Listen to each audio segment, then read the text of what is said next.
that's it. We just want to win for our team. My goodness!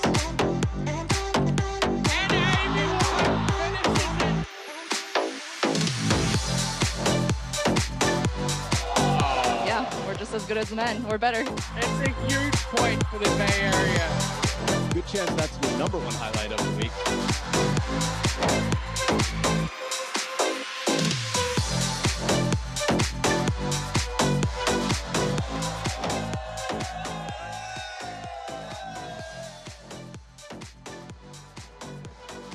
Alrighty, welcome back for session number 2. We're coming to you live from Everett, Washington, USA. You're watching Major League Table Tennis, and it is week number 11, day number 2, second session for MLTT. And we've got some teams that I know you're excited to see. Are you guys ready for the action? Alrighty, well that makes many of us because so am I. Let's welcome the officials, Jerry Lee and Mei Wong.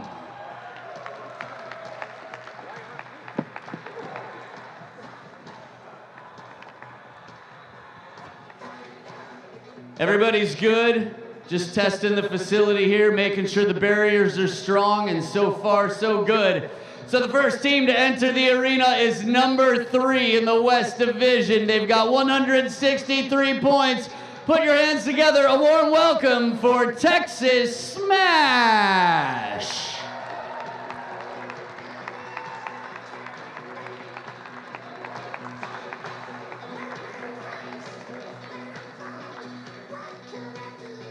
And their opponents are number 4 in the West Division right now. But I bet they're gonna feel some love in just a moment, accompanied by the local Washington mascots, Paolo and Webley. Get on your feet, get up, and make some noise for your very own Seattle Spinners!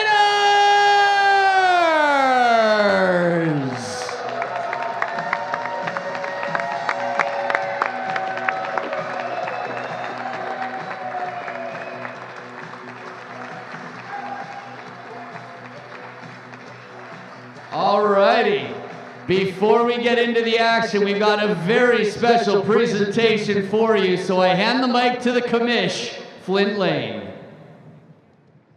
Greetings, Everett. My name is Flint Lane. I'm the commissioner of Major League Table Tennis. I'm very excited. I get to do a ceremonial first ball with a legend in the game.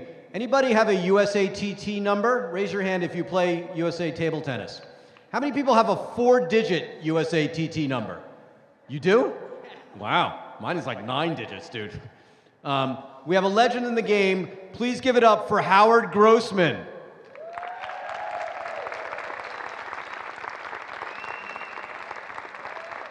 Howard is part of the Carl Gibson Center, and they've been super generous to Major League Table Tennis, lending us a table for a TV show that we did, welcoming some of our players, welcoming some of our staff. So on behalf of Major League Table Tennis, thank you, Howard. Thank you to your entire center. Awesome, Howard Grossman on the table with the commish, Flint Lane. Flint dirties up the ball first, rubs some snot or something on it. See, no control left. He tried to touch it, it flew off. Okay, time for the Howard Grossman serve. Short pips on the forehand, ante on the backhand. Flint Lane behind the table, a lob. Will it come down? Oh, so close. A golden point on the first ever. There it was, Howard Grossman, champion over Flint Lane. There you have it. Good night, everybody. Wow, a great first ball there from Howard Grossman. And we're ready for the second match of Saturday night here at Angel of the Winds Arena in Everett, Washington. It's between the Texas Smash and the Seattle Spinners. A great hometown welcome for Seattle. There's more spectators out here. They have signs, they're cheering, they're really giving energy to Seattle, and they need it. After yesterday's performance, they really need it. They've ended up at the bottom of the table with 158 points. Not too far out of contention, obviously. A couple of good performances here and tomorrow could really make the difference. But right now, the Bay Area Blasters have crept up into first place. I'm Matt Hetherington. I'm joined by Sean O'Neill in the commentary booth. Sean, Texas and Portland played phenomenally, and I think as a team, they've grown together over the course of the season. Seattle Spinners, obviously they've had weekends where they've won all 3 of the matches. How do you feel having seen both teams yesterday? I mean, obviously, Seattle yesterday was a little flat. Hopefully we see more from them. But looking at the team players in general and the lineup so far, what do you think we should expect from this match? I think it's anyone's game right now. I think Texas, without their head coach, who's dialing in through FaceTime, and then you've got Seattle, who right now, Nikhil Kumar is not playing in this match. He's a little under the weather. He's been traveling from the World Championships in Busan, South Korea. So it's really going to be who can come out of the gate strong and hard and really just have that momentum going into the Golden Game. Yeah, I mean, Portland certainly showed that in their recent match. They came out of the gates about as strongly as you could possibly imagine. We look at the lineups here, and Kasahara has kind of taken the mantle of team leadership, obviously with Jorg not here, with Dave Macbeth expecting a child. He wasn't able to make it as well. Kasahara played great in the match yesterday. Right now he's going to come up against Olajide Amayo. We've got a youth matchup between Daryl and Andrew, Rebete and Paul Chi. A tough doubles combination there. And then, of course, we rounded out with Nanda Naresh and Johan Hagberg. What stands out to you if you look at these lineups, Sean? Well, I think the very first match with Kasahara and Omataro is going to set the stage, but that singles match number 3 with the youngsters kind of lean a little bit more towards Andrew Sao, but the singles match 4, Nandan Naresh, great play yesterday against Cole, gave him a lot to think about. Johan Hagberg would love to get back into the interview booth with us. You know, he would love to get his game going. He takes big shots, so I think the doubles will definitely play a role. But I mean, I think starting out with this singles match between Kasahara and Amataro. Yeah, it's certainly going to be a big start here. I mean, these are both players that are pretty experienced, very technically skilled. The competition format, 4 singles and a doubles, as you just saw. The games, the matches are 3 games to 11. And then that leads into the Golden Game. 15 points on offer in those first 5 matches. And depending on the score lead going into the Golden Game, a team can have up to 5 points lead. The Golden Game's worth 6 points, each individual game worth 1 point. And as you saw before we led into the stream, the standings are determined by points, not by overall team wins. So you're going to see players fighting for every individual game here, because the points are what are going to make the difference with the top 2 teams from the West and the top 2 teams from the East qualifying for the championship playoff in Chicago at the end of April. And I wouldn't say that the 11th ranking and the 28th mean as much, just because Omatayo is so strong. He can do literally winning shots from anywhere on the court. But yesterday, quite flat after being up 10-3 in that match. And here you're seeing the FaceTime link up from Germany for the Texas Smash, as Jorg Gitzigayo is here with his remote link up.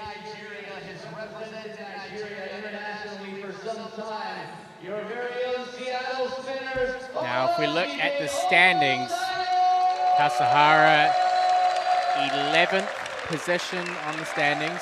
We'll look at the team standings first, though. You can see them on screen. Bay Area Blasters 181, still at the top. And the Seattle Spinners have got some ground to make up. Both teams with a big opportunity here. As I said, Kasahara 11th on the MLTT standings, 25 and 11 in singles. Around 70% success rate in the singles. He's 45 and 45 in the Golden Game. So split in the Golden Game. If we take a look at Olajide Amayo, he's 10 and 17 singles, which is a bit lower than you would expect, but 32 and 28, so positive in the Golden Game. And then also in the and then doubles as well. Yeah, 15 and 12 in the doubles. Fabiola Diaz. Kasahara 8 and 13 in doubles, so some mixed stats here from both of them. Kasahara certainly a player that's had a better run in the singles.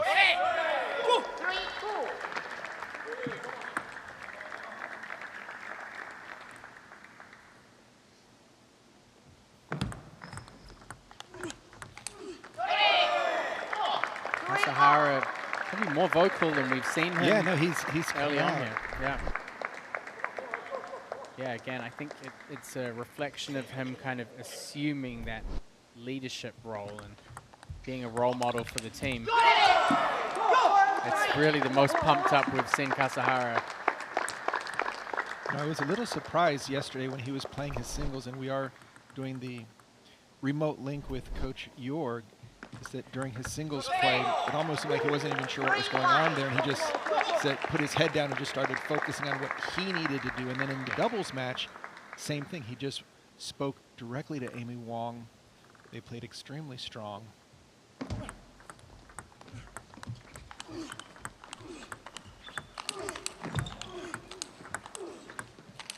That's a big rally. First game of the first match. And Amayo is delivering something special. Now, these two have met once before, back in November in Pleasanton. It was Kasahara who came out on top. 2-1. He lost the first game 11-10, so golden point decided the first game. Then 11-4, 11-6, pretty comfortable through the second and third.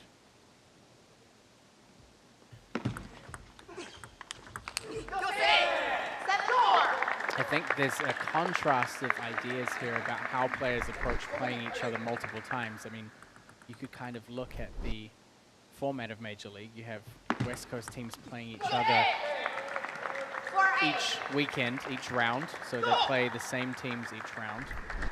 And they play all of the teams each round. So you can say, okay, the teams are playing against each other a lot. Maybe it makes them more familiar with each other. And it makes it a little bit easier for the players. But then at the same time, because they're playing each other so often, we've seen big swings in tactical adaptations. And players have gone back and watched their matches that they've lost the first time. And they've come back and completely turned the tables. I think Isaac Vila, perfect example, to go from 0-3 with Nishant Labaka and then come here and win 3-0. Complete opposite, complete sweep. You know, we've seen the streakiness of the sport, and of course, table tennis is a sport of adjustments. You can't keep doing the same tactic over and over and expect it to win as the opponent makes small adjustments. Then these players are having their matches count for USA table tennis ratings, and that will move them up within the ability for a coach to put them in the 1-2 or the 3-4 position. They have to follow that ranking order once the team is set. So still some variation within the 1-2 and the 3-4. And again, in the golden game, anyone can play anyone.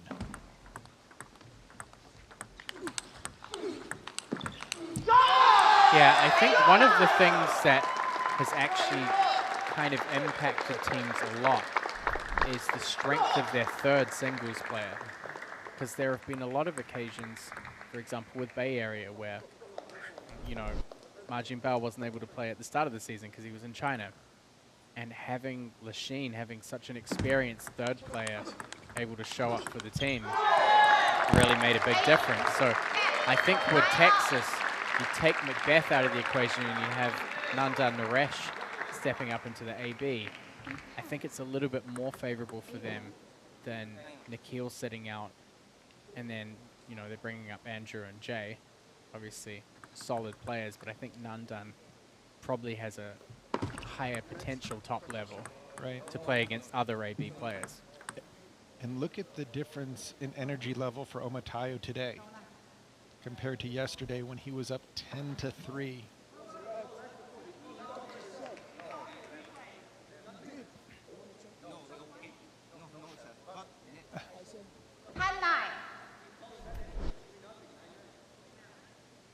So Chide did put his hand up straight away there to call a let. So the one challenge is Amayo raised his hand, but he put it in the net. So it's tough for him to say if the umpire doesn't believe it hit the net or hit a shirt or anything.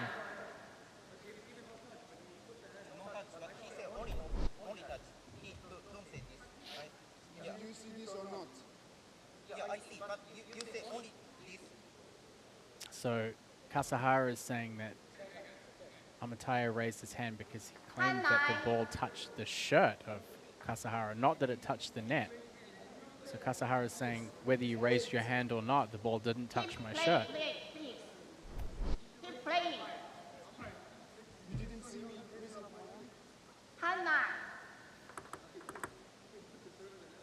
So we're seeing that in slow motion. Definitely didn't touch the shirt. Amayo was indicating that the ball touched his shirt during the serve, which is, it's not very common for that to happen. Kasahara with a very defiant. Here comes the yellow card. So game number 1, the Texas Smash. Interesting, awkward time. Seattle Spinners fans looking a little bit quiet out there, wondering what's going on. Very interesting conversation. I think the call was right. I think it's very, very unusual for a ball to make contact with a player's shirt during a serve. If you don't have an umpire, players will just sort of say, okay. Yeah, that's an interesting situation. I mean, Amayo did put his hand up straight away. There was a difference of opinion. One Olajide thing thought the ball hit with Ito's the shirt. number of Had it players hit I've his coached, shirt, I've it would have always been said, Olajide's you point. can lift your hand up, calling the let, but you better put it into play and hope Right. the opponent Stops. catches the ball. Yeah, don't be and the at that one. point, you've got the upper hand in case there's any decision with the umpire, Yeah. because they're going to be like, well, you caught the ball, so that's on you. Right. But the frustration level on Amayo afterwards, hitting the ball out of the court into the practice area and then getting a yellow card directly, is not the way you want to start that first game after you've come off of a very tough loss to the Blasters. Yeah, I just don't see that there's any way that that ball could have touched his shirt. It looked like a pretty clean serve contact to me. I mean, obviously Jide's down there on the court. Right, and look at the difference today. Kasahara having the exchange with Coach Jorg, getting that back and forth, making sure that that coaching and... There's another look from an angle closer to Jide. Well, that's not going to help. Yeah, no, I agree with you, Sean. You've got to put the ball into play. Don't dump the ball on the net. Can't leave those things to chance. And just remember, the players aren't what? calling those shots when you have two umpires here. If you're playing without an umpire, Yeah, obviously that you will, but... You know what? The best thing that can come out of this, if Jide gets fired up, it will be the best thing for the team and for him and for the spectators. And So Jide seems to be indicating that the ball touched his shirt again. It's a strange claim. Really? I mean, it definitely could be where it's getting hidden a little bit. But he's saying that the ball made contact with the shirt. Which, you know, if you're hitting a ball directly at somebody's body, it can happen. But he's definitely upped his swing rate. I mean, he's taking more powerful shots as if to send a message like, I'm going to just power through you. That serve went quite long. Kasahara fires back.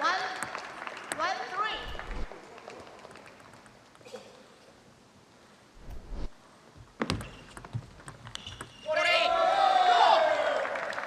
Now Kasahara's fired up. So both players now completely ready to go toe-to-toe. That's a good drop shot there. Amayo has an excellent over-the-table loop. Really keeps that racket high and just powers through the ball.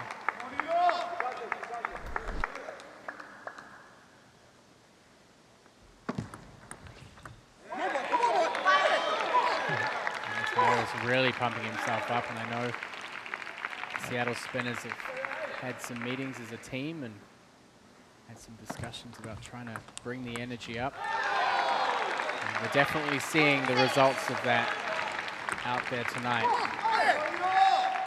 Amayo is really bringing his level up.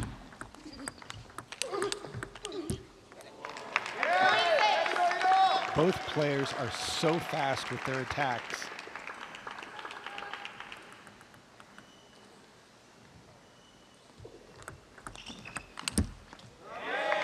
Not a lot of hesitation.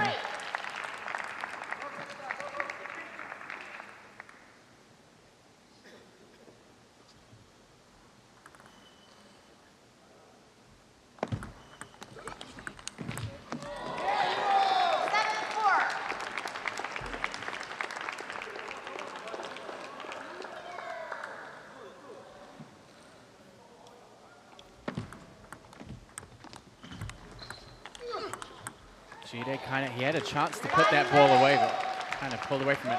You can see there Angela Guan from Princeton Revolution. She's based here in Seattle.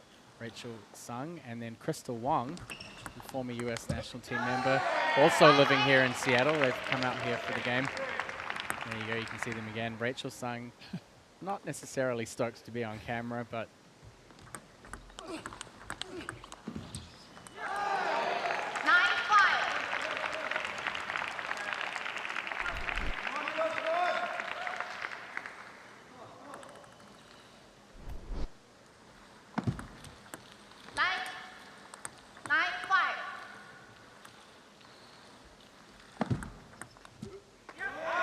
So Seattle, 1 point away from evening up this match.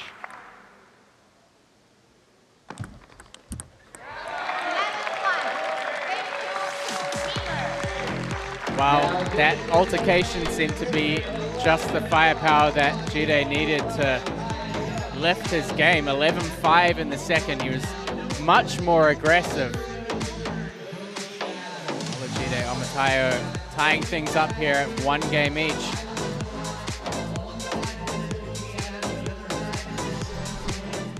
that even in your seating? No way. You didn't even have to change seats. That was so choreographed. Yeah, I'm just curious. I want to hear what these records sound like. Big vocal energy from both players. Well, it looks like it's both players beginning to take it personal. Neither one wanting to really admit what happened or if they were taking advantage of a bad call. It looks like the spinners crowd is getting ready to roll, and Jide Amayo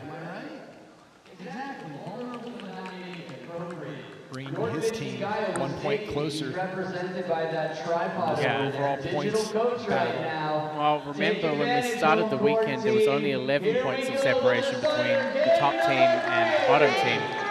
So that's grown quite a bit. Game 3, winners to serve. I thought she had called a fault. I think she was just Players are eager to get started there. The umpires put the weren't. ball into play before the scorecards had flipped over to start the game. It's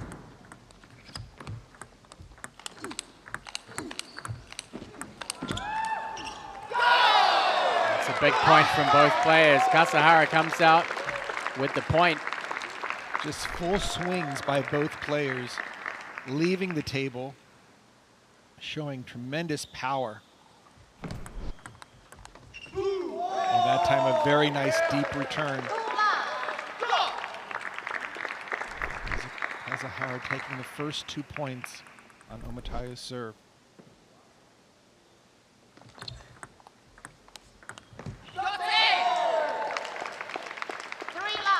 Kasahara looks pretty determined here.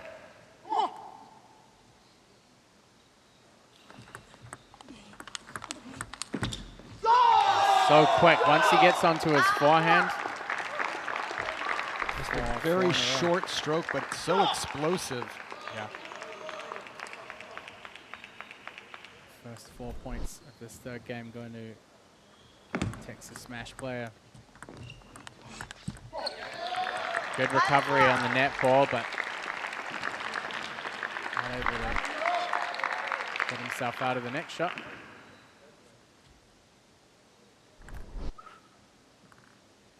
There's head referee set in the background.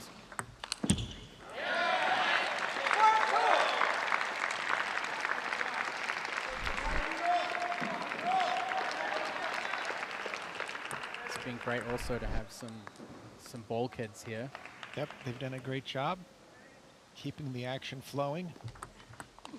Oh, what a great over-the-table backhand banana return, finding the forehand open court. Both players love to step around their backhand corner, which leaves the forehand open. And there was a step around there by Omataya that almost took out the towel box.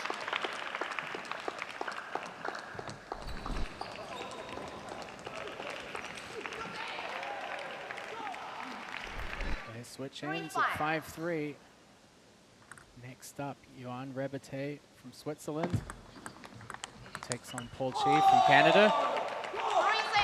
And you can see from this angle when the players do step around, trying to get their forehand in that backhand corner, that they are leaving the door wide open to a cross-court shot. Big backhand from Amayo. Well within striking range here, just 2 points behind.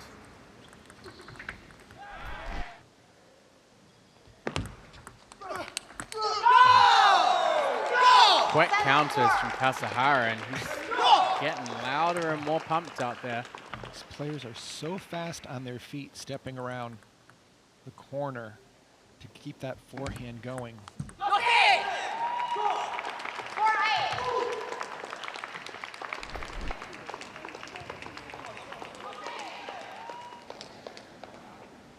Very strong serve, nice and short, a lot of spin.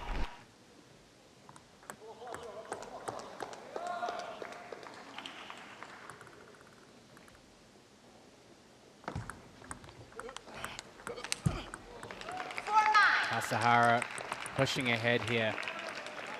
Gets the last 3 in a row.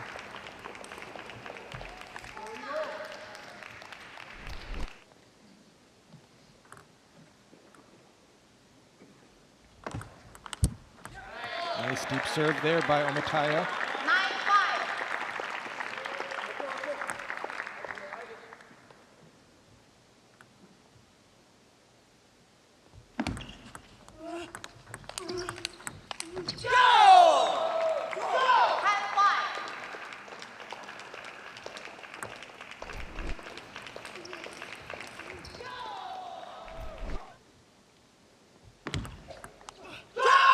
9-5. That'll do it. Hiromitsu Kasahara takes 2 games out of 3. 11-9, 5-11, and 11-5.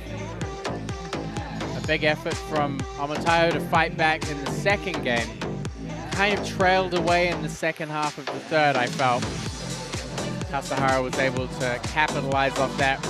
He stayed energetic, he stayed vocal, and got the result in the end. Texas smashed 2 games to 1 now in the lead. Very strong start for Texas. I have a feeling going into the remaining singles, the order favors them, but we're going to get a chance to speak with Kasahara.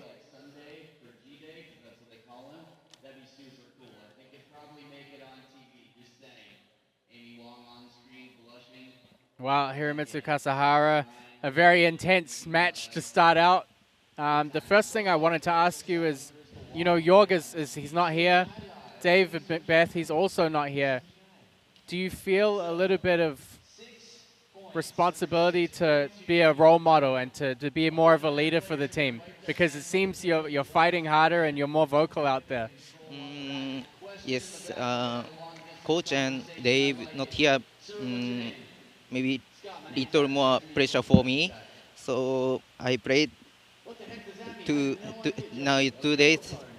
Last day, today also not good, not bad. But I just we need a point, so just focus my match. So how tough was it with the little issue on the serve and the let? Were you able to refocus easy? Because in game 2, it seemed like everything changed. Yeah, difficult. The last match to Orange, they also have problem net, no net, but I think umpire decided, and if I service put my shot, I say, but he only said this, but I don't net, I think net, but Right. not. Yeah, serve Yeah, the shot. so he only say I put Yeah. shot, so I no. Yeah. Yeah. Well, a great effort from you to win 2 games out of the 3. Congratulations, and we'll see you in the doubles. Thank you. Soon. I think, Matt, it's really true is that right now without David Macbeth here, that Kasahara does need to take a bigger leadership role, especially with the young ages of Nishant, Amy, Nandan, and Daryl. Yeah. It is such a young team. So Yuan Rebete, 26th on the standings, had a phenomenal weekend in Portland. There's his parents. They've come all the way from Switzerland to be here, sitting next to Flint Lane, Commissioner of Major League Table Tennis. And of course you have Paul Chi, who I think drove here from Richmond, British Columbia, so down from Canada.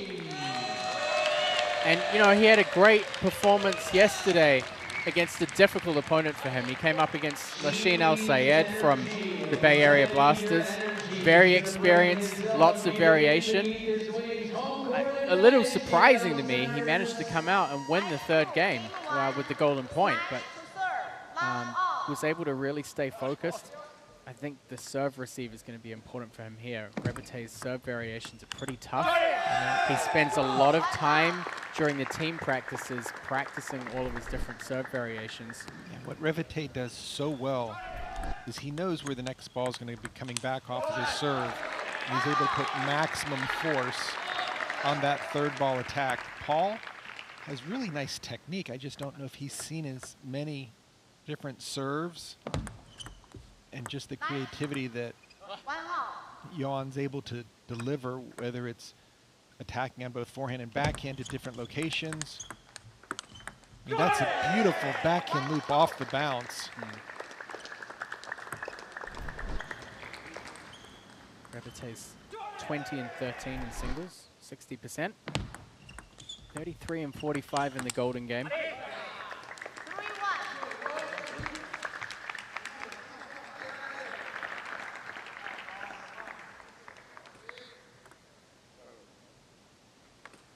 Paul Chi's played 1 double. He's 2 and 1 in doubles. He's played 1 doubles match. He's 9 and 13 in golden game, which is not too bad if you take his singles record, which is much more out of his favor into account. So. And it's those type of rallies for Rebete is just so strong. He makes the first loop. And he just keeps adding more and more behind the ball. Great placement.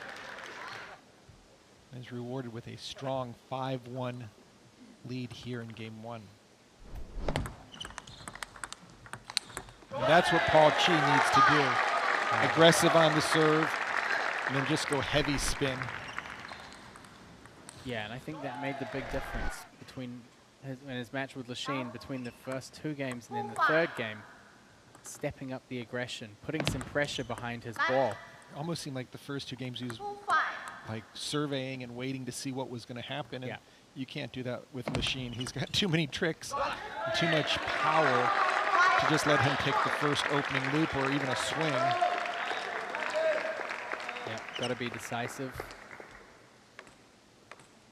I think one of the important things when you play against high-level opponents is you can't wait for an opportunity to win a point. You have to try to come. You have to create those opportunities. And then when you have created them, you need to make sure that you win them. Yeah, you can't let balls hang above the table. You've got to execute. And right now, Rebete with such strong serves.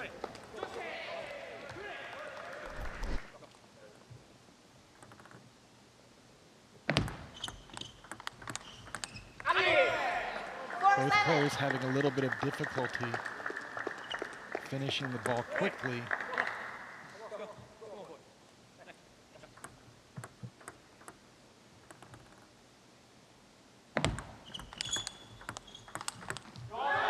Big backhand from Paul.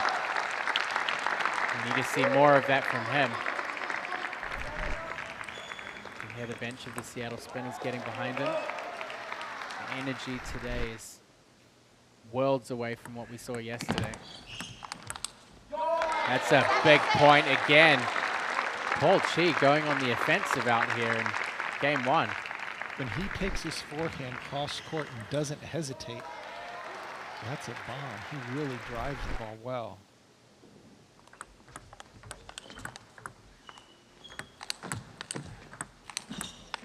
Again, back-to-back, very strong plays out to the forehand side.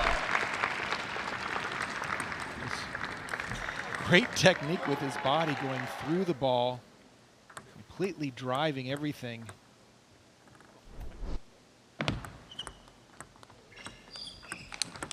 What a counter.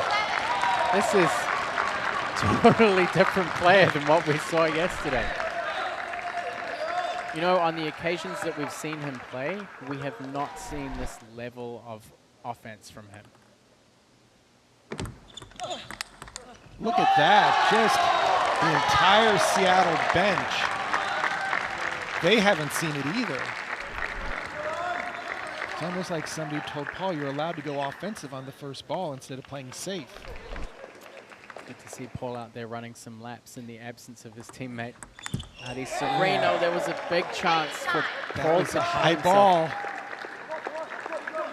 Being 10-7 would have been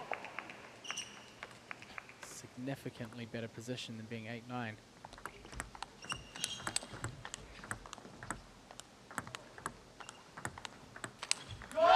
And he got away with some really nice blocks there. Rebete went for the big shot. Yeah, you almost wonder if Paul did it on purpose to kind of lull him in and say, take a swing. Took a lot of pace off the ball. 10-8. Paul with the serve. Seattle would love to even up this match. Oh, a little bit tentative there on the back and opening. Almost looked like he was going for a no-spin opening, just carrying it up and over.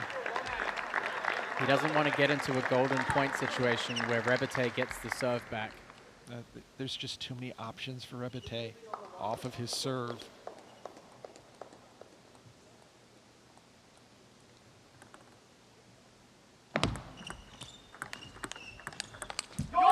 And Paul Chi takes game one. Seattle are on their feet for it. Big smiles on the bench. Just when you think you've seen it all, Sean, you haven't. Paul Chi, game one, 11 points to 9. We're tied up again, 2 points for each team.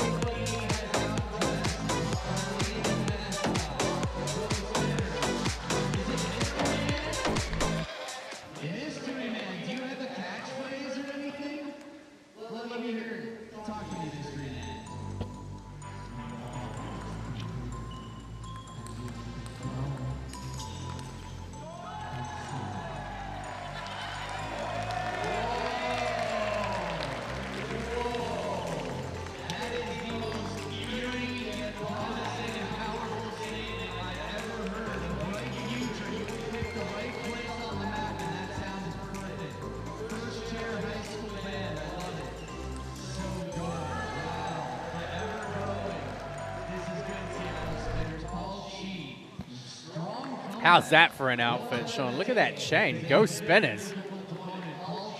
Looks like Flavor Flav with the big spinner medallion. Some funky flavor out there. There's Commissioner Flint Lane pointing at something over in the distance. Not us. We're off the hook. Hopefully not. Off the hook and off the chain. But Paul Chi. Yeah, speaking of off the chain. Wow. What a first game. Almost day and night from the amount of offense he delivered in the second half of that game.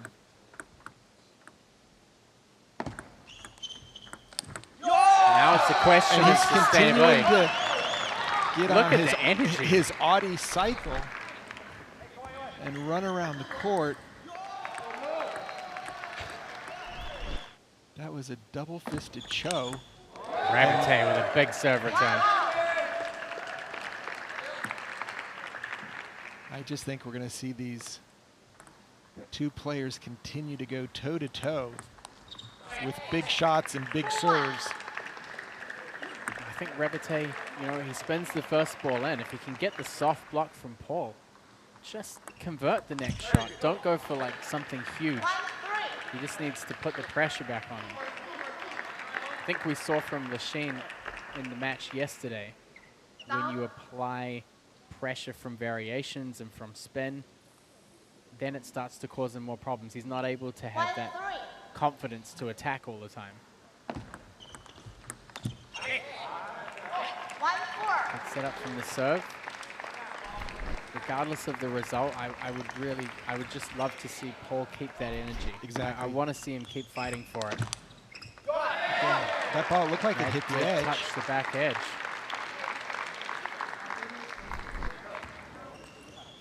Ulchi says it didn't touch. Very hard to see on the replay. From the angle that we're sitting at, it almost sounded and looked like Sounded, yeah. Tough to call though, especially for the umpires who are sitting on the sides of the table. And those are the points that Rebete has to make. High ball on the forehand. He's worked the point. All he has to do is finish it. And just missing it off the side by a couple inches.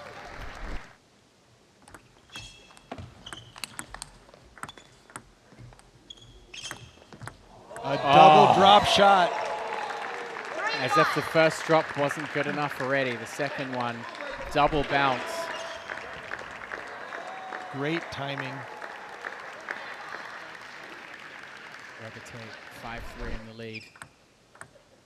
He needs to do more. He needs to get comfortable and push ahead. What a great over-the-table flip kill. Paul Chi just continuing his offensive onslaught, trailing by 1 here in game 2. Smart play by Rebete. Got that quick backhand opening, negating the serve. Rebete just content to stay at a kind of 60% backhand roll.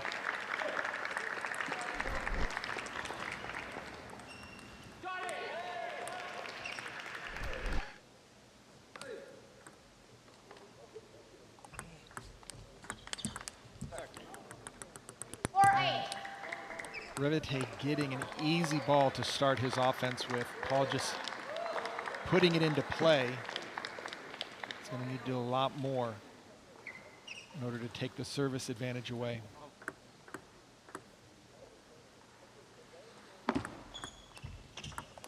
Oh, overswing.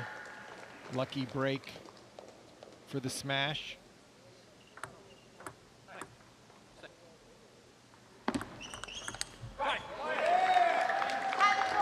He's still going for his shots, but Rebete is starting to open up some more tactical advantages here in the second. 11-4. A couple of very goods. He takes it 11-4.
Standings on screen there. Texas smash, pushing towards that second position in the table.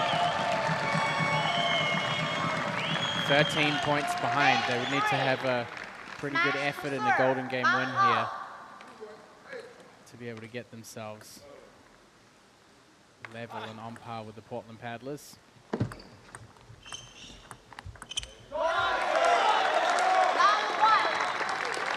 Paul Chi out here getting started straight from the first point in game 3. Rebete's fighting. It's a testament to Paul.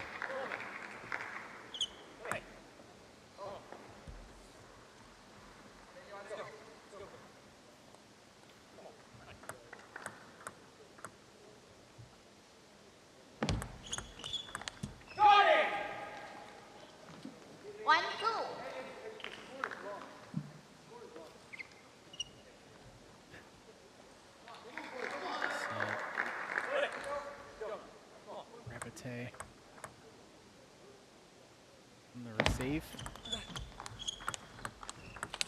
Oh, what There's the big backhand. Backhand off the table, but still off the bounce. So much pressure and power. Rebete gets the serve back. 3-1 here in the third game.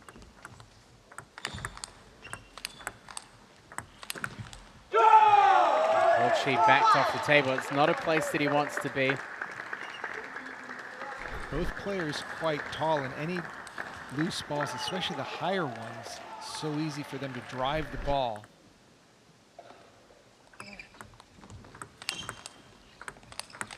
Tries to come back in. You could see from that side angle, Polchi, he pushed the ball long and then backed off straight away. He knew he'd given a chance for Rebete to attack and just gave up the table. He tried to come back in on that last shot, but got to stay in on the first one. Yeah. So difficult to see where that ball's going, but Paul Chi, when he serves long and he can play that first ball with his forehand, he's had great success moving it around. And she scoops the ball up. Rebete sends it long. It's 5-3 to Rebete.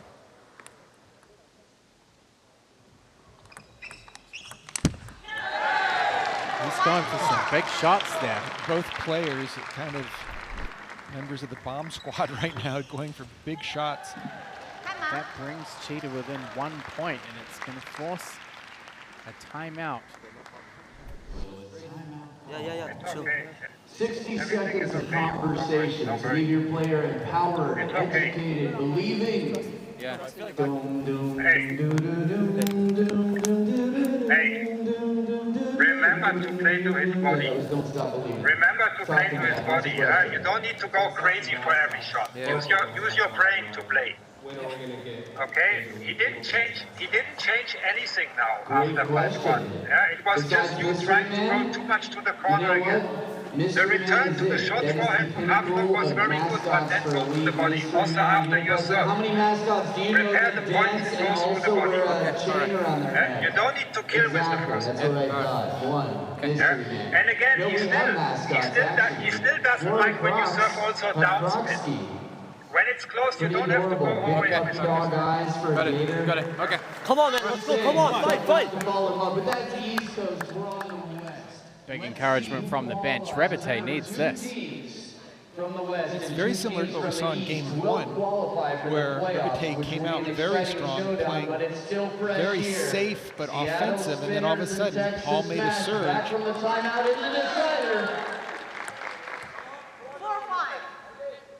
Taking game 1, and now Rebete trying to win the last 2, going to the backhand serve, something we have not seen. 5-4.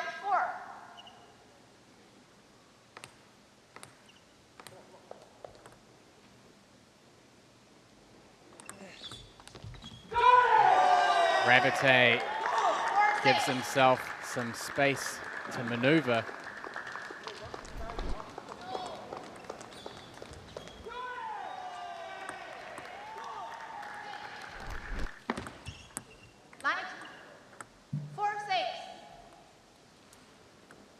doubles coming up next between Kasahara, Amy Wong, and Amayo and Fabiola Diaz.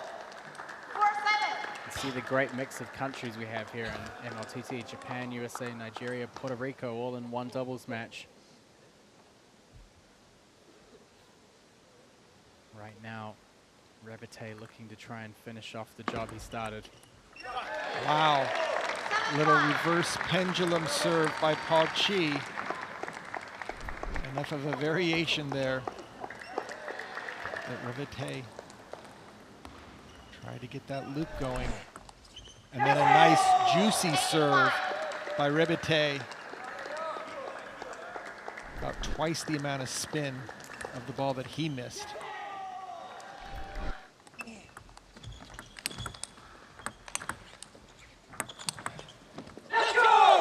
What a retrieve from Paul, but again, you back him off the table, he just doesn't have the potency that he needs. Rebete, if he can back Paul off the table, he should be able to win the point every time.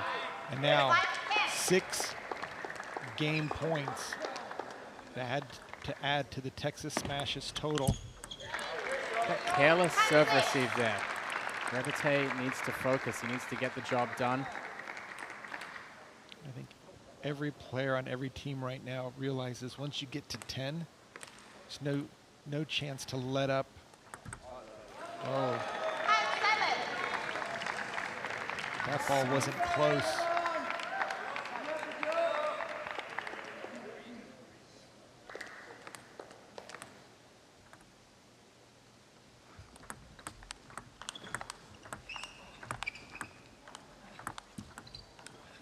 Those are almost like dead. Yeah, dead. Slow the ball down. Could he add something different rubber on the backhand side? Because there was no pace on that ball. Just took everything off of it. And now 2 serves, down 8-10 to fight to get to a golden point. 8-10. He misses. Rebete. He takes the third game. 2 games to 1. Texas Smash 4-2. What an effort from Paul Chi. He had every chance to be in there and to take the advantage in the third game. A spirited effort, especially the first game, I think, is just a phenomenal showing from him. But ultimately, Texas Smash's Swiss champion takes the end result. Yuan, great job. A gritty match with some interesting ups and downs. We've seen Paul play before, obviously, and the first game for us was crazy. I mean, he came out playing much more offensively than he usually does. How did you go about adjusting after the first game to make sure that you had a little bit more breathing room in the second and then in the third? Yeah. Okay, I just trying to stick to the tactic. Like, it was really to go to the middle. And, you know, sometimes you see like an open door on either side corner, but you feel a bit tensed and the ball goes the other way. So I had, you know, to stick to the plan, just playing simple in the middle.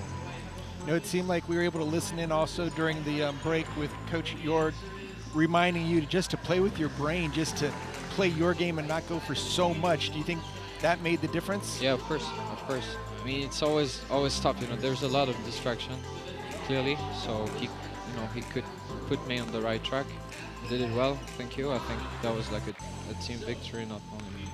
And you know, you had a really amazing performance in Portland. How do you feel about your progress throughout the Major League Table Tennis season?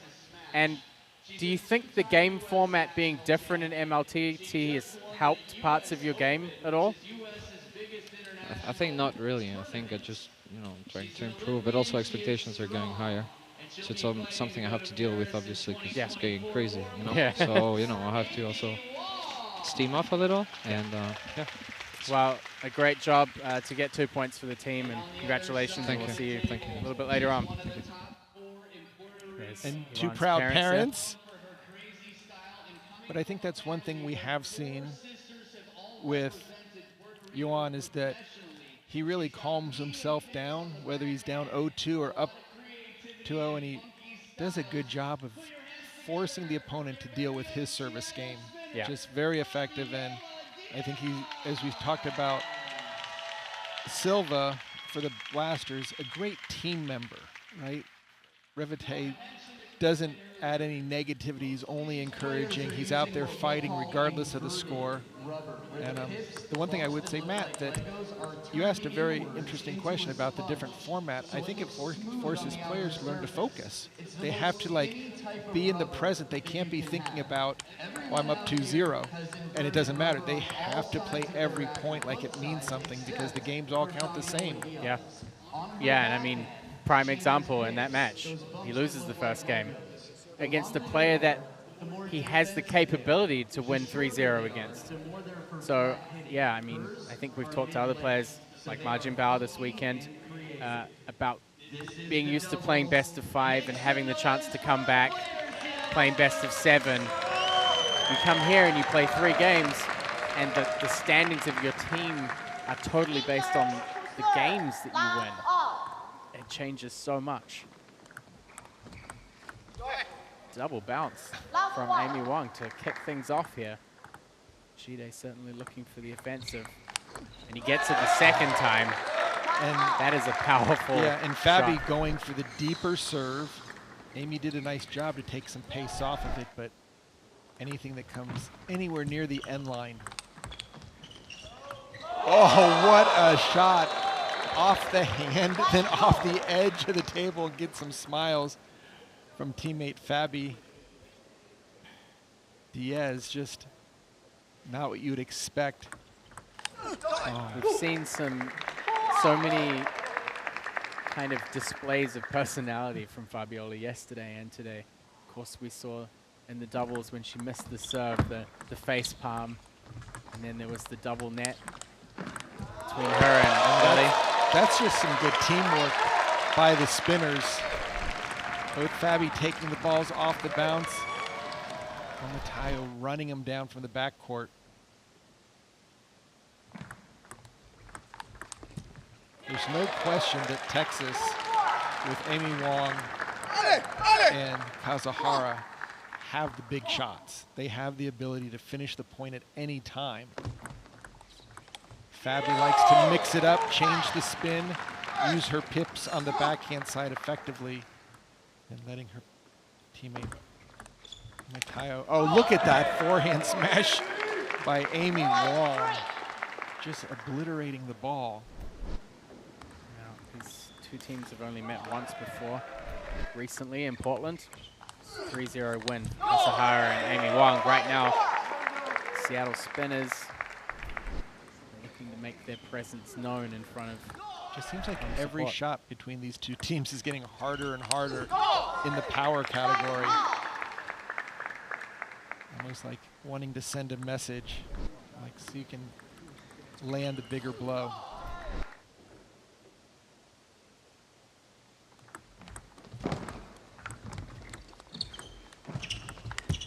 Lots of drop shots in there. Jide didn't really have control over the last one, but Kasahara with an unforced error on the forehand.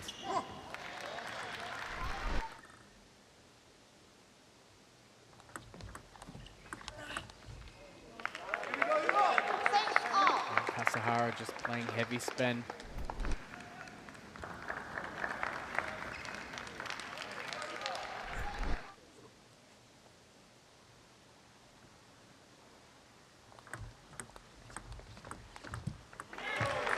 You know, Fabi Diaz is doing a nice job of just moving the ball around. You see her there, just reminding herself to stay calm, don't go for too much. Let her partner take the big shots. And that was, again, by Fabi Diaz, a nice control block that gave Amayo a chance to take the big swing.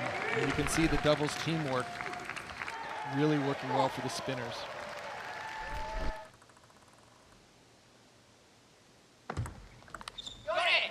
Fabiola Diaz has played before this weekend 33 games of doubles.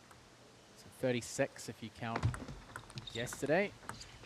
So 12 matches she's been in for the doubles. lot of the time playing alongside Olajide Amayo. She's 16 and 17. Although after yesterday, that'd be 16 and 20. So just under 50%. But certainly these two have been a really great pairing for Here Seattle. could be a deep serve. Not as deep. I almost feel from this first game that Chide's just pushing the offensive a little just too much. overdoing it.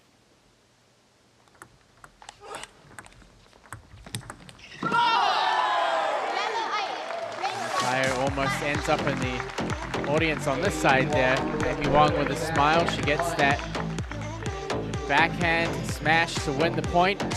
11-8 for Kasahara and Amy Wong. Texas smash making some good grounds here early. 5-2. Seattle Spinners are going to need to up their game.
Oh, That's very offensive start. That's some third ball power by the smash. Amy Wong, 2 off the serve. Start game 2.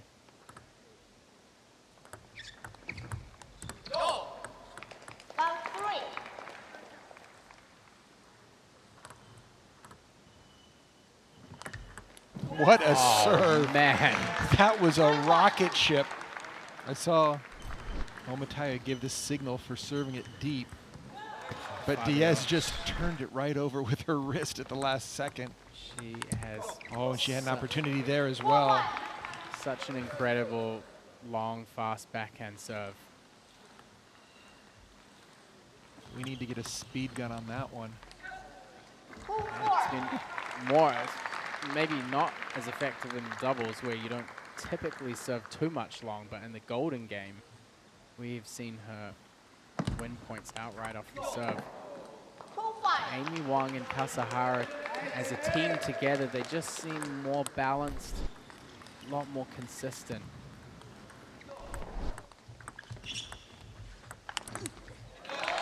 I think one of the standout differences is Kasahara can take some comfort in knowing that if the attack comes to Amy, she can control well, but she can also counter really quickly. Yeah, the redirect by Amy off the bounce, even from the mail shot coming at her. My general feeling, looking at how this one's played out so far, is that Chide takes more of the pressure to attack on himself. I think he wants to win points outright more.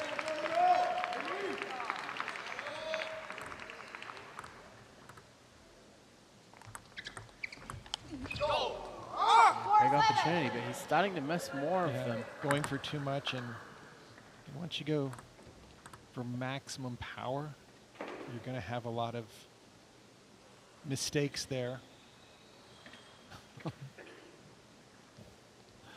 Ball boy had some issues with the barrier and then the banner. Simple placement there from Amy. 8-4 in the lead here. Looking for a repeat of their first encounter. This time Jide slows down a little bit. Heavier spin causes some problems for Amy. Getting in the backhand. Good location out to the wide forehand. Oh, yeah. Excellent play by Fabi Diaz. Re-looping the ball over the table. She almost kind of gave herself that look like, oh, that worked. Let's do that more. Yeah, that offense can be effective. And she gets a nice, nice break going down the line, taking some spin off the ball. And Texas will be taking a timeout. Timeout called for the cyberspace. And Matt, I think the reason for that timeout is because we are so close to the playoffs that losing a game here or there. It's okay. It's okay. No I don't know if you guys have ever seen a guy on Instagram Hero. who takes Microsoft If you get the chance to attack, go for the body. Go for body. Yeah? Because she will just play long. Your busy guy is the exact opposite of this. He doesn't Everything have is to be okay, Amy. You're playing really good on her. It's absolutely fine. Your placement of Fabiola is good, don't worry. Hero will get the chance to attack. Maybe not even. He might be sitting on a just be ready when Hero's playing short. Be ready for his banana. It's sad. Yeah, you saw that he's trying his banana before all the time. Or he's playing short. Then we have a chance. Are enough that they show up. Okay, guys, come on. Let's go. It's a big deal. Coaches in a good situation. Now, it's worth mentioning that right now in Germany it's 5 a.m. So, okay, we're going to talk about him more when there's some downtime, but I will tell you, your busy up at all hours. Working with him in a cave. 7-8.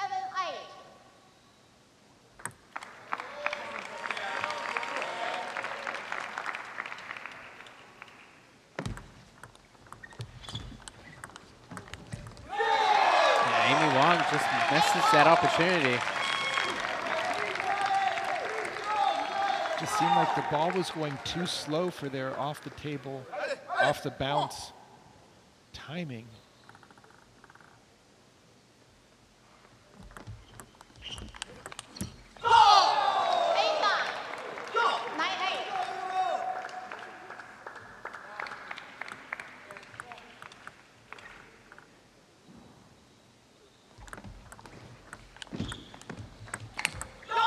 And Amy has such a textbook, picture-perfect forehand smash on those loose high balls. So much power.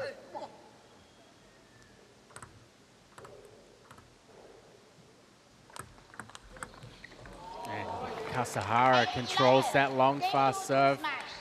Just used the speed against the spinners. And now up 2-0.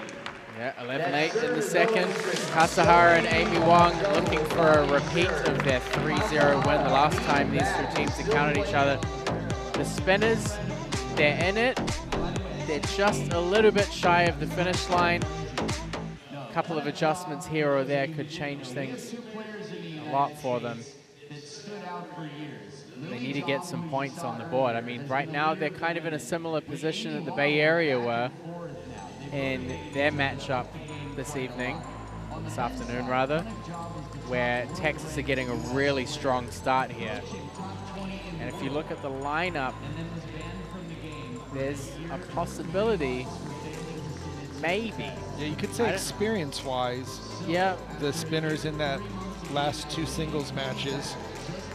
I don't know if it's as strong a case as the Bay Area had, but Seattle, they need to pull something back now. I think it's not enough of a certainty. And right now they're 160 in 4th place. Texas smash. Keep moving up. They're 9 points shy of the Portland Paddlers. Just putting a lot of pressure on the spinners. They don't want to be the odd man out in 4th position while everyone's fighting for the top 2.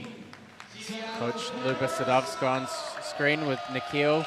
Nikhil obviously a little bit under the weather, traveling in from Busan. flying in directly after the World Championships to be here in Seattle. Straight on the table yesterday to play against Tao and Zhang in a tough match. Fabiola starts with the serve.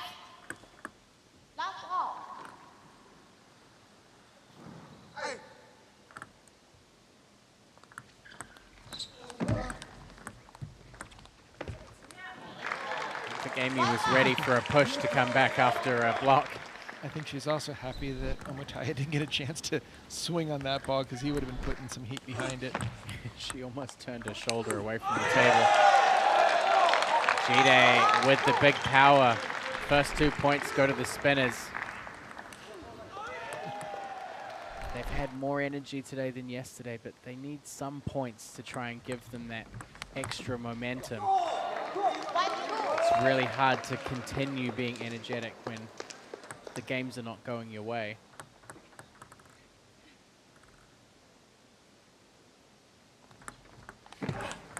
Kasahara. Two really strong backhands. Yeah, a number of occasions where the serve receive's been really good, or the serve's been really good from Fabi in the last game, and Kasahara has just been ready and waiting. And that's where the firepower for both players from the smash, whether it's Kasahara or Wong, both can finish the point on anything loose. That's a nice inside out loop by Amy. And Fabi. You could see them both getting pushed off that left corner of the table. Amy didn't know what to do when the ball came back in. Typically, you'd see that kind of play more against the left and right-handed combination, but Fabiola gets the job done. The Texas crowd getting behind their team. Seattle crowd. Did I just say Texas? In the wrong place.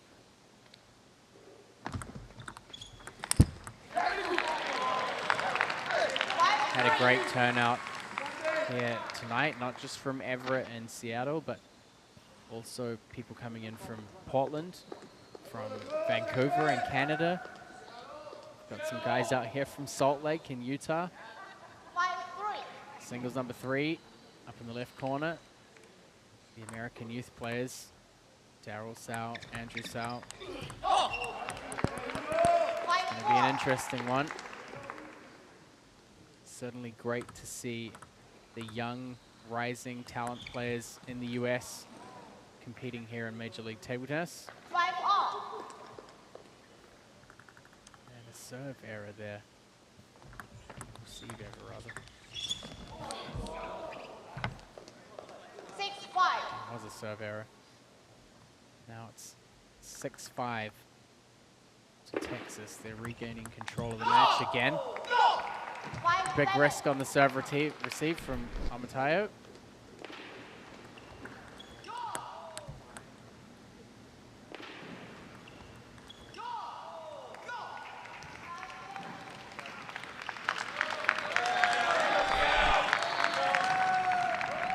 Good energy coming from the sideline.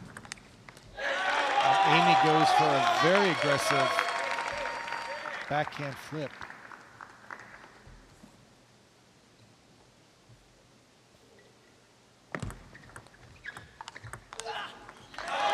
Nice combo by Seattle. Aggressive serving. Fabi able to get her forehand in.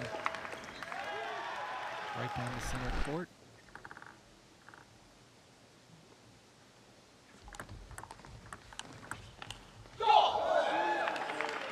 Both teams using a lot of deep serves here in the doubles.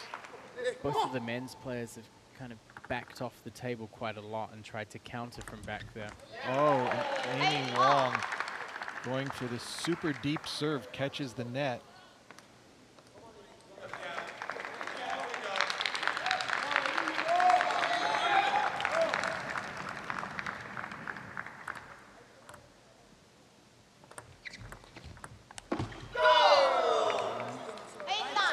Sends the ball long. 9-8. Kasahara and Wong.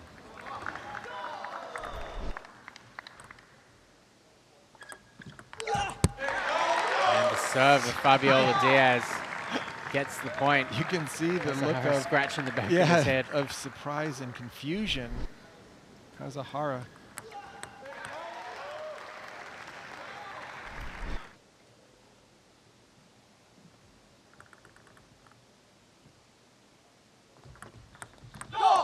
But he gets the point back on his serve.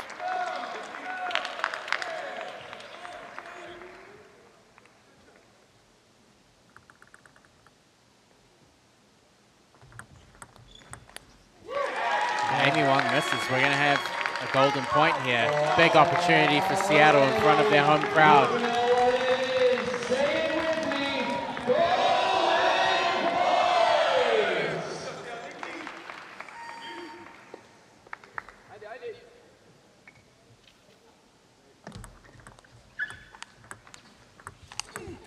And they get it, to the delight of the audience. Look at that smile on Chide's face. They didn't win the majority of the games, but it meant so much for them to clutch that third. Look at that backhand to finish, and Fabiola so far off the table. If that had come back, they would have been in big trouble. But it didn't. A 1-2 combo by the spinners. Chide just pointing up. One game, that's all we need. One game, 1 point. Big smiles on the bench.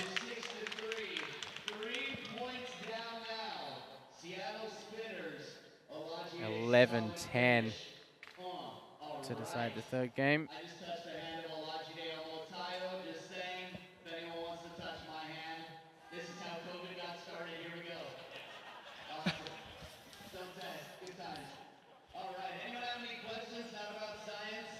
Well, we're going to head down and have a chat with Amy Wong after that match.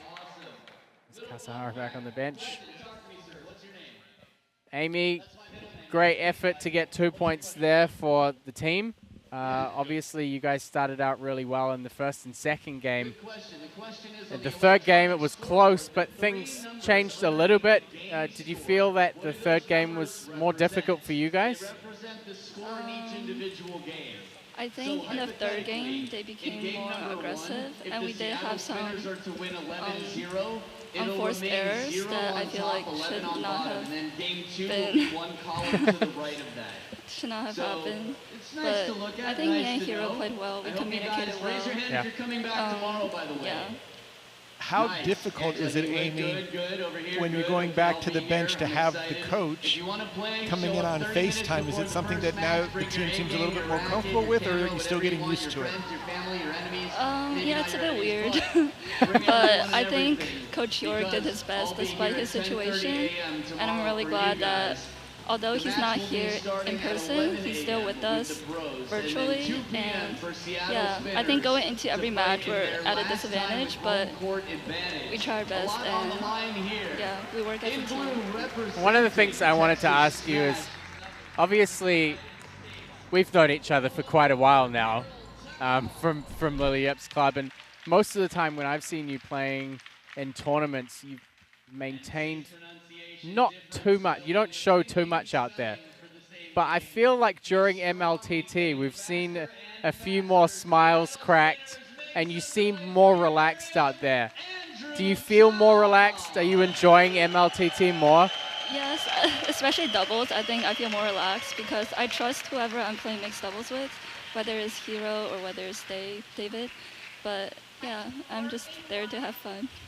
Well, glad you're having fun out there, Amy, and you're getting the results while you're at it. Well done, and we'll see you back in the golden game.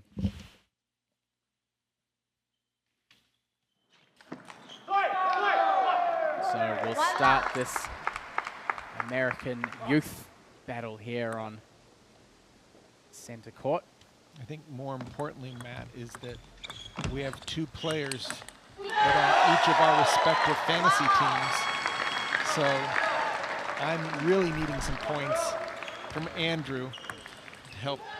Put it this way. Keep my dream alive. If Andrew wins and things go quiet from Sean in the commentary booth, it might be because he fell off the off the edge of the booth. Obviously, if you look at standings and you look at records, during the MLTT season. Big contrast. Andrew Sal, 18 and 9 in I mean, that's singles. amazing. And that's why he cost the amount he did, which I was willing to pay for in the Fantasy League. I think you got to bargain with Daryl. The energy that Andrew is bringing to the spinners is, I think, what they've been missing so far up here in Everett.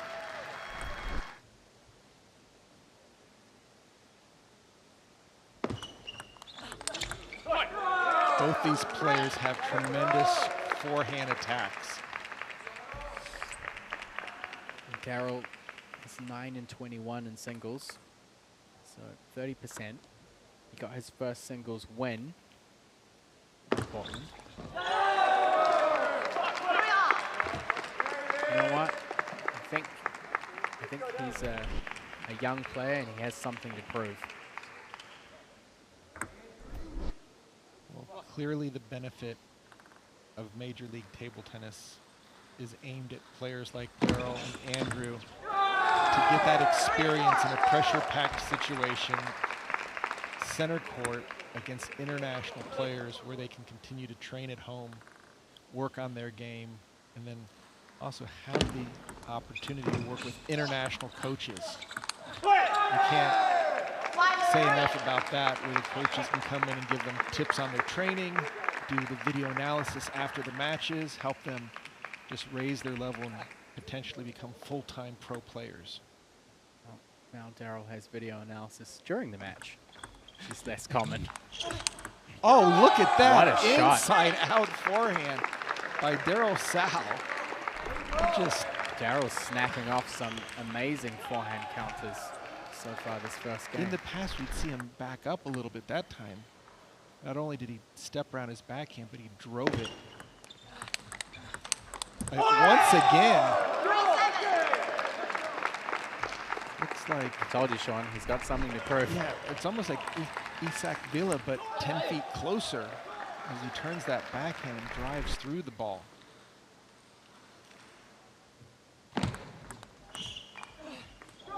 You know, I will say one thing for Daryl. I feel like as a young player, you come into MLTT and you wouldn't expect anything.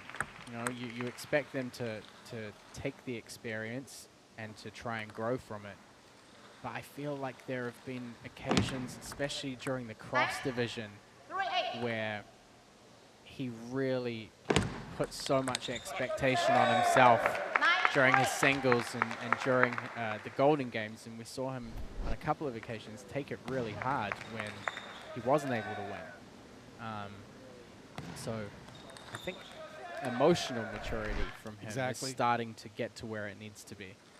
That's the beauty when you have the tenacious fight, that it will pay off. There's no way that if you just keep going forward, no matter how many roadblocks get put in your way, that eventually you'll find your way around them. And right now he is playing outstanding here. Just seems like his table game is more forceful. He's not hesitating to just get a loop on the table, but he's got a more penetrating shot. And wow. Look at that, just... I mean, he looks quicker than Sonura Silva out there in game one. That's a big play from Daryl Sal. He's playing forward, he's playing aggressive and quick. 11-4, the first game in the Texas Smash. Again, just continuing to put points on the board.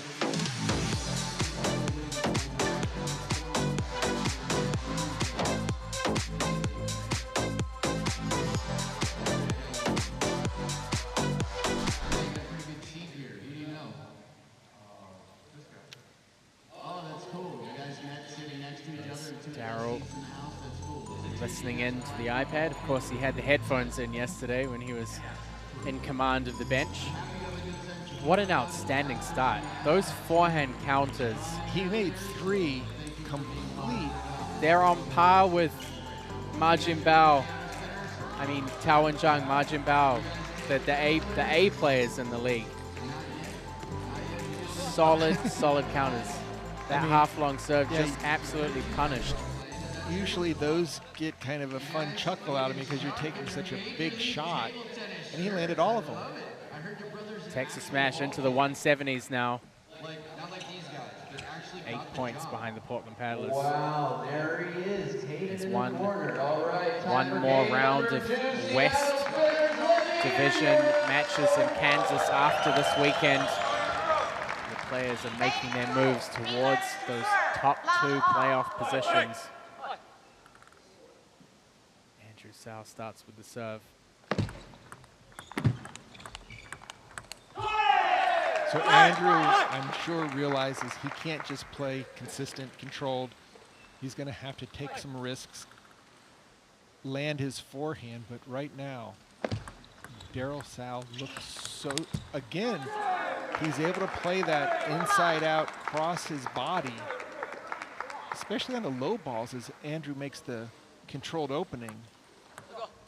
Daryl just keeping the pressure on here in game 2. Look at that. Great. I mean, it's another Paul Chi moment. Yeah, it's that no hesitation to turn the shoulders and drive through the ball. Thought of finishing the point versus extending the rally. And no looks back from Daryl Sau. 4 points in a row to start game 2. And it's not just opening up when the ball comes off the table, but putting a lot of pressure behind it. And Andrew Sau finally gets on the board here in game 2. See Luba Sadovska there stand up after the point and tap her elbow. She wants Andrew to go down either the center of the table or cut angles into the body of Daryl. Try and take away that counter ability from him. And that's a strong opening if Daryl can make that ball. He's not hesitating, he's not playing safe.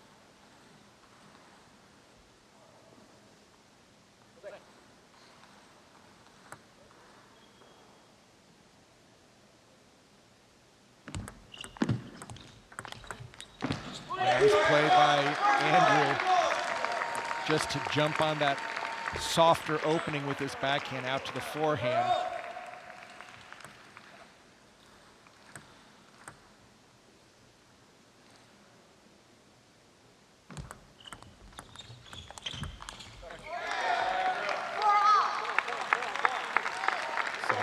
Sau levels things up, starting to get some more attacking shots. Yeah, and you can, forehand. Exactly. He's forcing his forehand into play versus catching the balls that Daryl has been sending one way.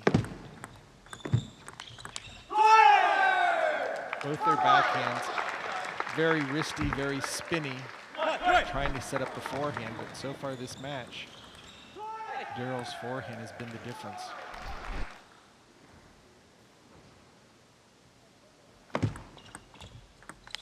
Oh, nice backhand over the table by Andrew Sau.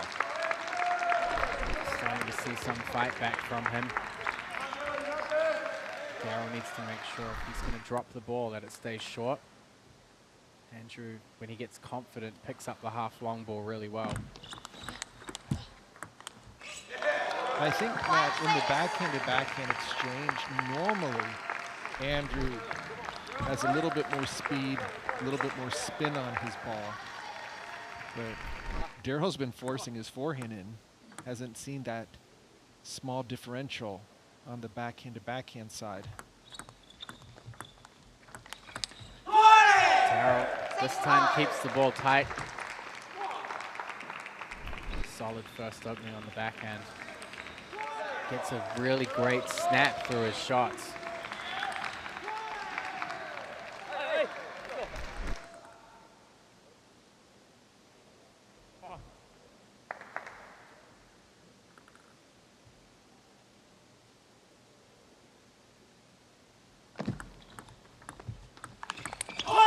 That forehand again. I think if Andrew plays any kind of loose ball into the forehand 2/3, he's going to be in a really tough position.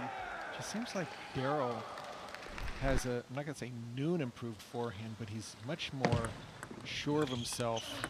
Look at that once again. inside out. Andrews had to deal with that ball now. Into his body, wide to his backhand. Credit Daryl Sow with some very strong offensive play. Line 8-6.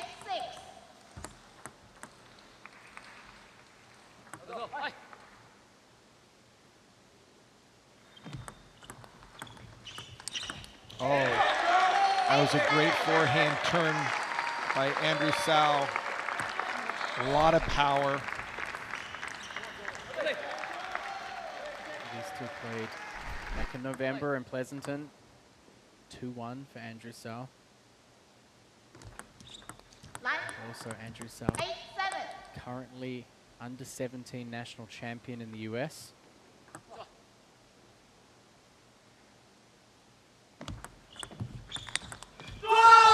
What an over-the-table flip kill by Daryl Sow. Just no hesitation. Got in close to the ball, snapped right through it.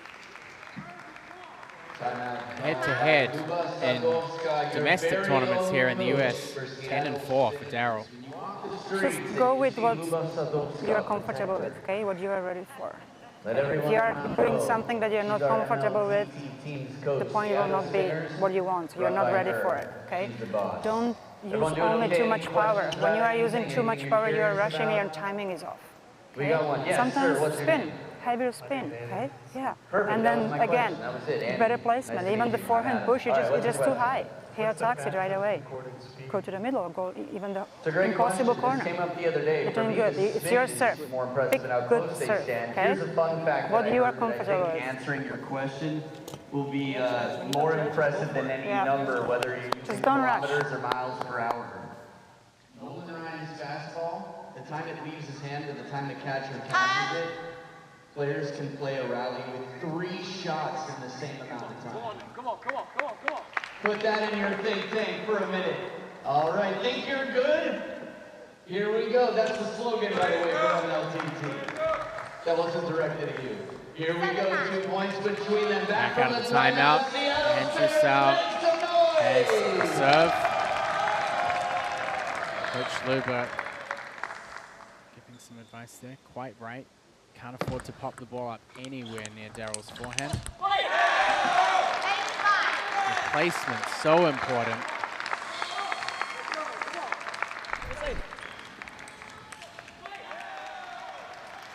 Just got to play heavier rotation into the elbow or out to the corners. Just got to move the ball around. That was a very smart move by Daryl. Off the backhand serve to run over and play it down the line, just jam it into the backhand corner. It's just full of confidence today. It seems like a different player than what we've seen in the past. And he takes game 2. 11-8. Daryl Sow out here dictating the show. Strong forehands. Very decisive. No hesitation in any of his shots throughout this match so far. Andrew Sow, he just hasn't been able to adapt.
Oh, look at that forehand.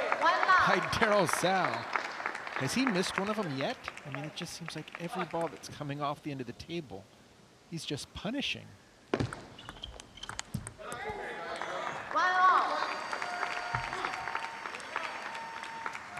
Andrew with the steady opening into the middle of the table. I mean, just little Paul Chi over the table.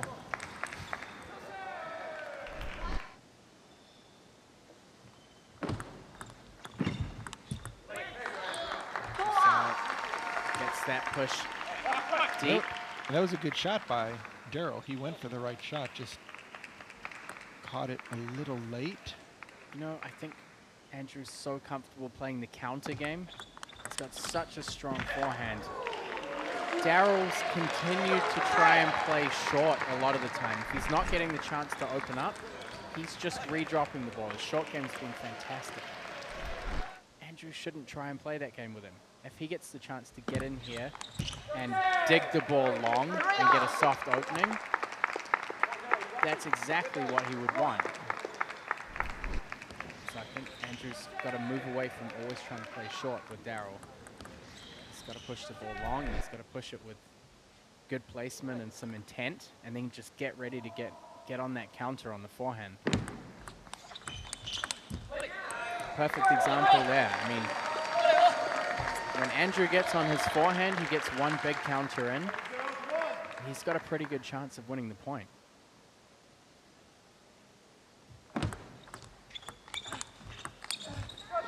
That's another good opportunity. I mean, ball comes short, get in, flip it.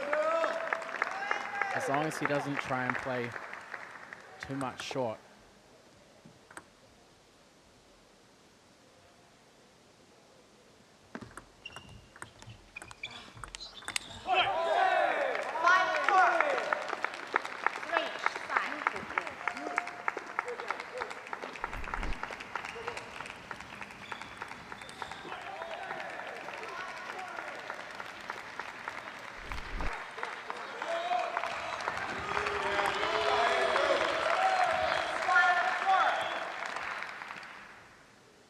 So the last singles match coming up, Nanda Naresh, Johan Hagberg. Right now, Daryl's still in control of this game.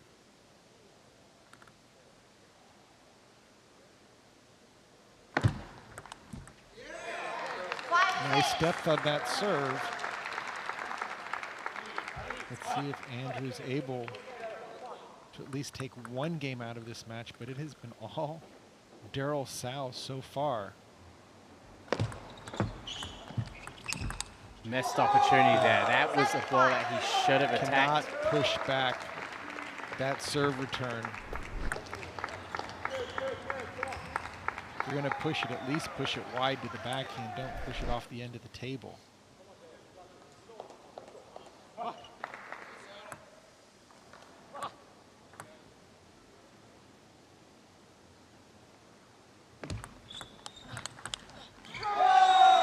Him with a flick. I feel like he's playing too much to the racket of Daryl. He's struggled with Daryl's backhand counter speed. Get in a flip. Daryl's playing it back with twice as much pace. It reminds me a little bit of his teammate who we're missing here, David Macbeth. When you play to his backhand over the table, you better get your feet out because that ball's coming back with lightning speed and deep.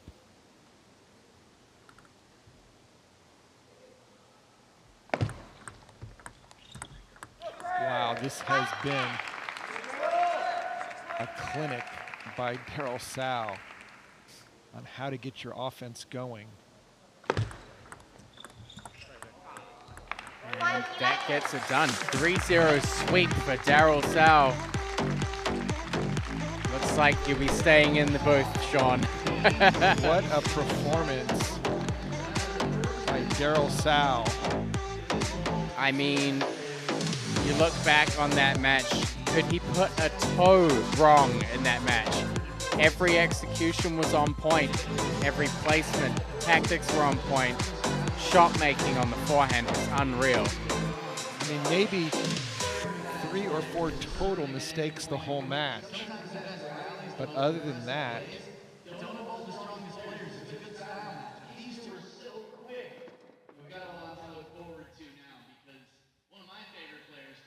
Hello, Daryl. How are you? I'm great. I'm still trying to figure out and unwrap what happened in that match. Obviously, we've seen you play a lot of matches in MLTT. Been some ups, been some downs. I would say that's probably your best performance so far. I'm sure you would agree with me. Yeah. How did you go about getting in the right mindset to go into that match? Obviously, you played Andrew before a number of times, but you really just didn't look like you could put a foot wrong in that match. So, I just did a lot of video study before actually this match, so I had a really clear plan in my head. So that's why I'm able to, I would say, execute what I wanted to do this match, which led me to play well this match. you know, the execution was just phenomenal. And often we talk about, especially with young players, a breakout opportunity or a breakout match. Seeing you play that well, I'm sure that you're thinking about the Olympic tryouts coming up. This has to give you a ton of confidence that if you play at this level, you can beat anyone in the U.S. Yeah, that's kind of what I feel right now. I think that definitely give me a confidence boost right now. And obviously in Portland, you also played quite well. You had at least one match that you won. It's your first win so far in MLTT. How do you feel about your performance in the league and how it's kind of developed? Because I feel like obviously now after that, things are starting to move upwards. Yeah, so at first I had a pretty rough start to MLTT, I'm not gonna lie. It wasn't until Portland that I won my first match, and I've been really just looking forward to this moment for a long time. And I was just searching for this breakout win in this MLTT, and I think this may be it for me. Do you feel like now you've kind of matured a little bit to the point where you're putting less pressure on yourself? Because I felt early on with the MLTT matches that you were trying to shoulder so much for the team, and you kind of really felt every loss and every golden game point lost. Oh yeah, that's definitely true. So this is definitely a mindset change for me. Well, congratulations. We'll see you back in the golden game, but for now, between now and then, you just enjoy this little moment that you've earned. Okay, thank you, thank you. Great job.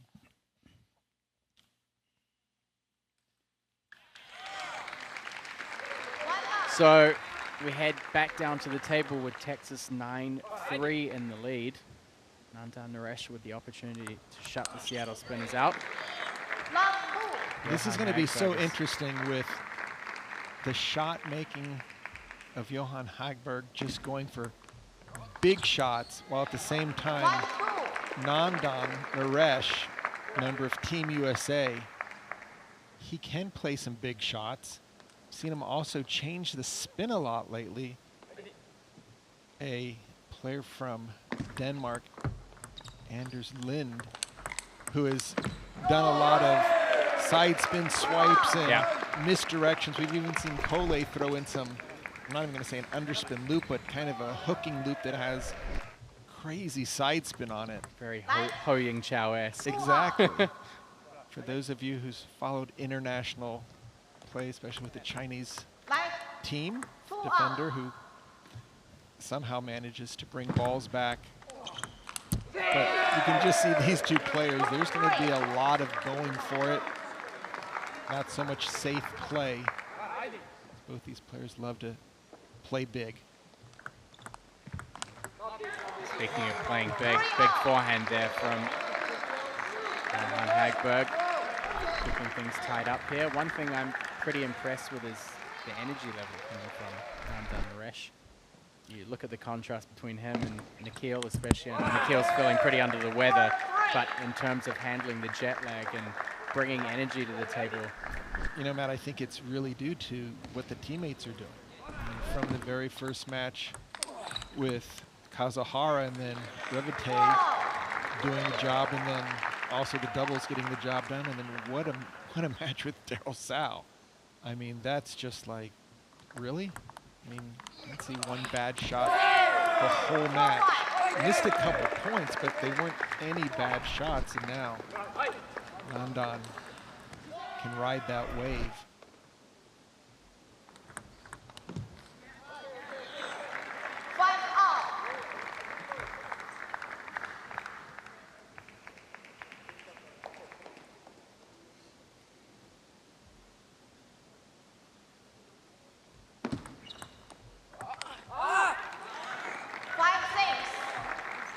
Hagberg takes the lead again.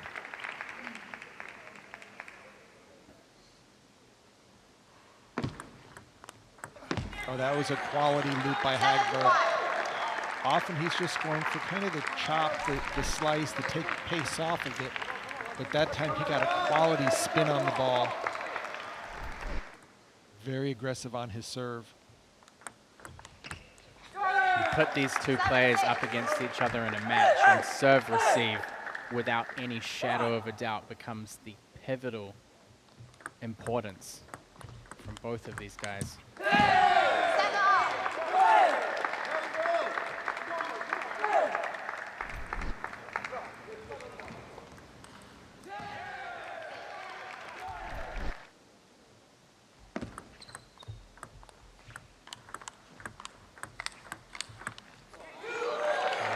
Hagberg just keeps the ball in the backhand of Naresh.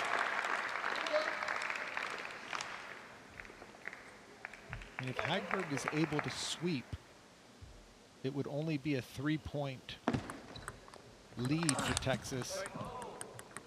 But they would love to start out with a 5-point minimum. Yeah, I mean, he only needs one game, Naresh, to make sure they have that 5-point lead. Wow. That's through the keyhole, that forehand. Hagberg seems to have recognized that there's a slight hole in the defense of Naresh down that backhand line, but... And the entire Texas bench stood up on that last one.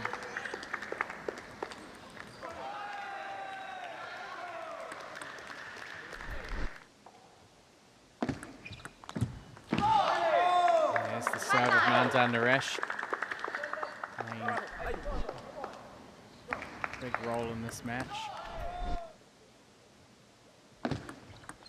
So it will be a 5-point lead as Nandes takes game number 1 in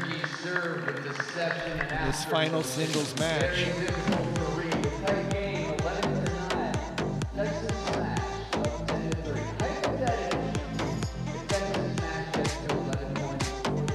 I'm sure Jay Hagberg will be a little disappointed with how that game ended.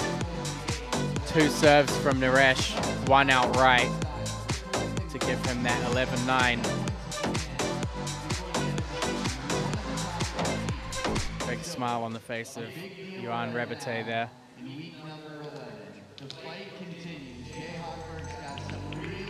Nandes Naresh, 39th in the Major League Table Tennis standings.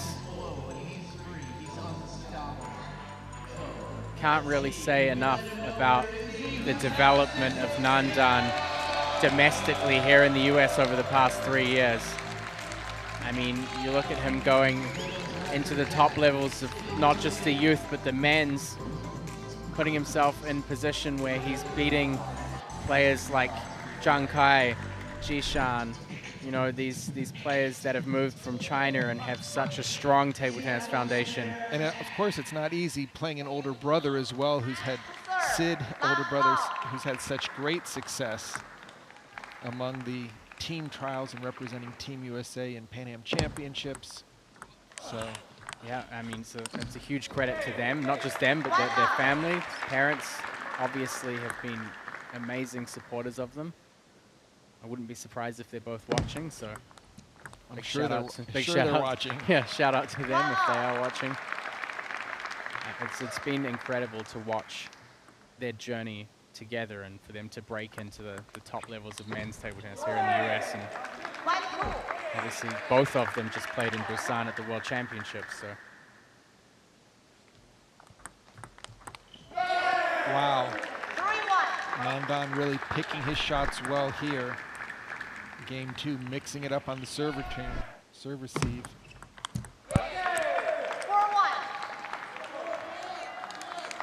And Johan just really having a tough time. I felt like he played so well during the cross division, but if we look back at Portland, and obviously yesterday as well, just not, the fire's not quite there.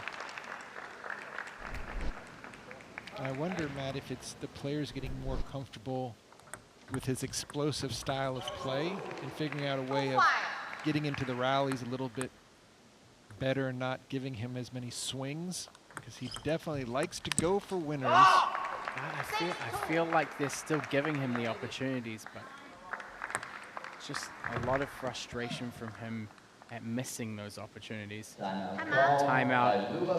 It's 6-2 in game 2. Stay in the game, okay? Don't get upset. When you get upset, you're going to lose even more Get back on points. track, find their rhythm. How you guys Stay doing? engaged. Doing good? Don't rush.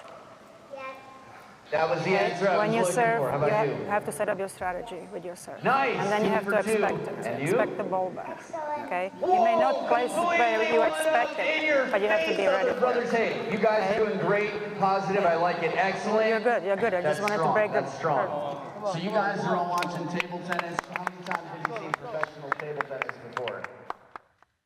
5, 10, 15, 1. This is your first? How many? 0.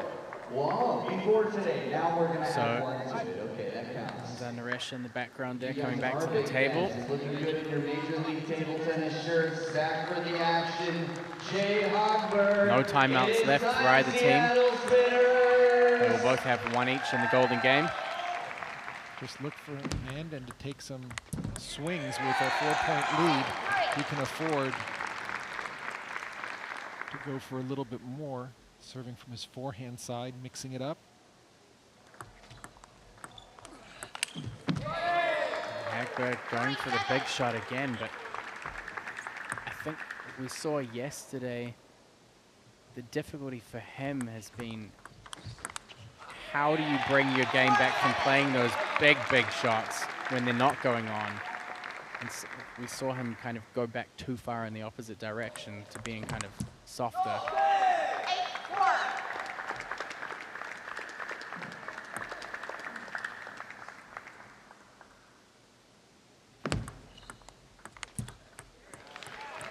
Thank you to Snohomish County Sports Commission and the City of Everett. We're in a fantastic venue here and a really nice city. Right next to the sea, lots of local restaurants. We've had a great crowd out here in support of Seattle tonight and in support of Major League Table Tennis, and a lot of that has been in part to the marketing support from both of them.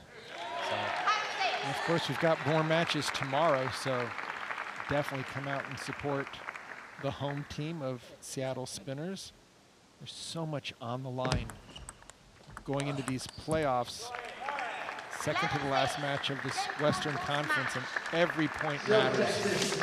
And you can get tickets at the door, so if you're wondering about how easy or difficult it is, just show up, get your tickets at the door. Second game, 11-6 goes to Nandes. He looks pretty in control. Hagberg still just kind of a little bit of a shadow of the player that we've seen earlier in the MLTT season. Some opportunities created. I think when you talk about whether players have adapted to him, I think the serve. We saw him serve a lot of high toss variations with the tomahawk, with the high toss pendulum, and a lot of players kind of popped them up or they were a little unsure of how to receive well. Maybe that's a factor here, that the players that he's coming up against are handling the serve receive better. Obviously right now he's in the AB position, so he's coming up against players who are probably going to handle serve receive a little better. Nandes obviously has done that quite well so far. Look at the standings. Texas smash within 4 points of the Portland Paddlers. With 6 points available, plus this final game, so they could go up by 3.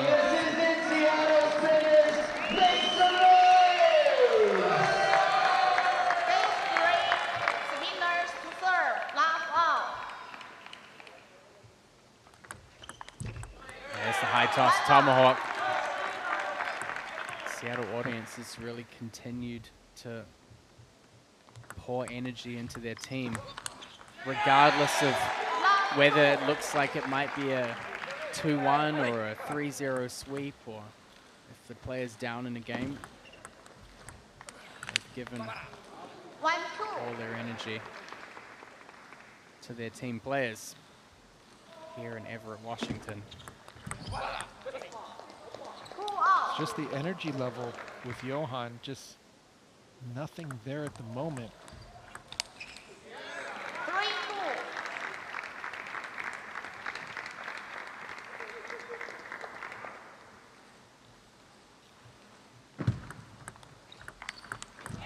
There's that shot down the line. Catches Naresh moving across the push in the middle of the table. It's the second time he's seen that opening there and stepped around. And there's a solid opening against the serve. Players switch ends, and it's Hagberg, 5-2 in the lead here in the third game. Take a look at this upcoming schedule for the remainder of this first season of Major League Table Tennis. Whilst we're here in Everett, Washington, we head back to the last installment of the East Division in Lawrenceville, New Jersey, mid-March. Finale for the West Division in Wichita, Kansas, beginning of April. And then the top two teams from the East and West Divisions will face off in Chicago at the end of April. With over $100,000 on the line in the finals. So each one of these teams doing everything they can to book their ticket for Chicago.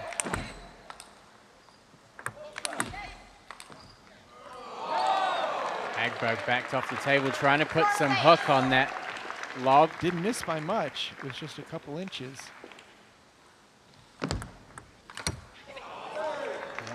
Almost looked like he thought the ball was going to break a bit wider and go for the round the net shot. Nandes smiled at that one.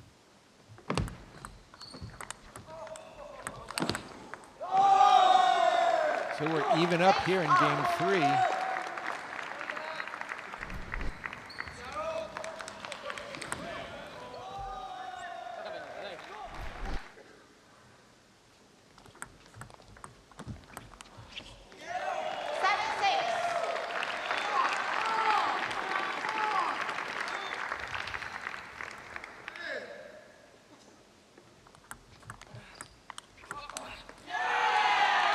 Going for the counter. Johan Hagberg, 8-6 in the lead. He has a chance to at least pick up another point for Seattle.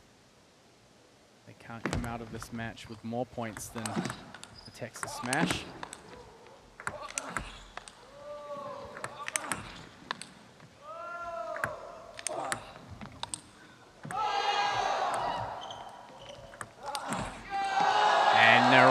Gets the job done. Such great patience by the youngster. Hagberg just returning so many. Look at that side spin backhand chop.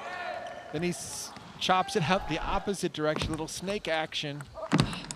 And then now Nandan ties it up at 8 apiece here in game 3.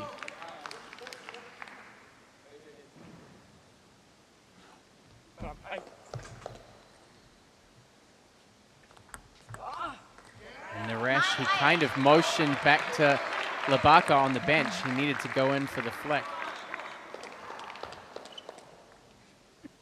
All the members of Texas are warming up for the Golden Game. Everyone for the spinners are still on the bench, lending their support to Hagberg to try to take this 1 point. There's the Texas team on the practice tables.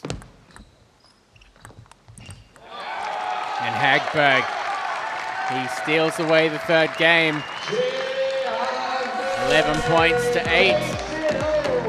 Seattle Spinners go into the Golden Game 4 points to 11. They're going to be 5 points behind. If they can win the Golden Game, they can at least almost even out on points with Texas. But regardless of what happens, Texas are going to come out with the majority of the points, already being on 11. 21 points with 16 points. So we'll quickly take a look back at this match before we head into the Golden Game. Started out with a very intense contest between Kasahara and Amayo. Not without its dramas, but brought out the best in both players.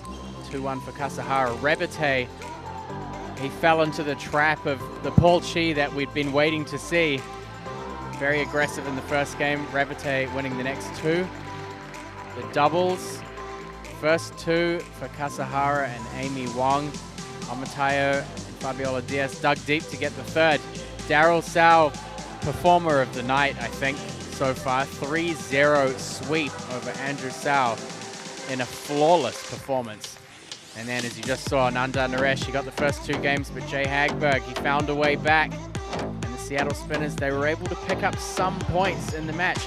And honestly, if you look across the scoreboard, there are a couple of matches there, the doubles and the last singles match, where they could have easily got swept 3-0, but they dug their heels in today. Thank you, Adam. The score is 11-4. Texas Smash are leading the Seattle Spinners.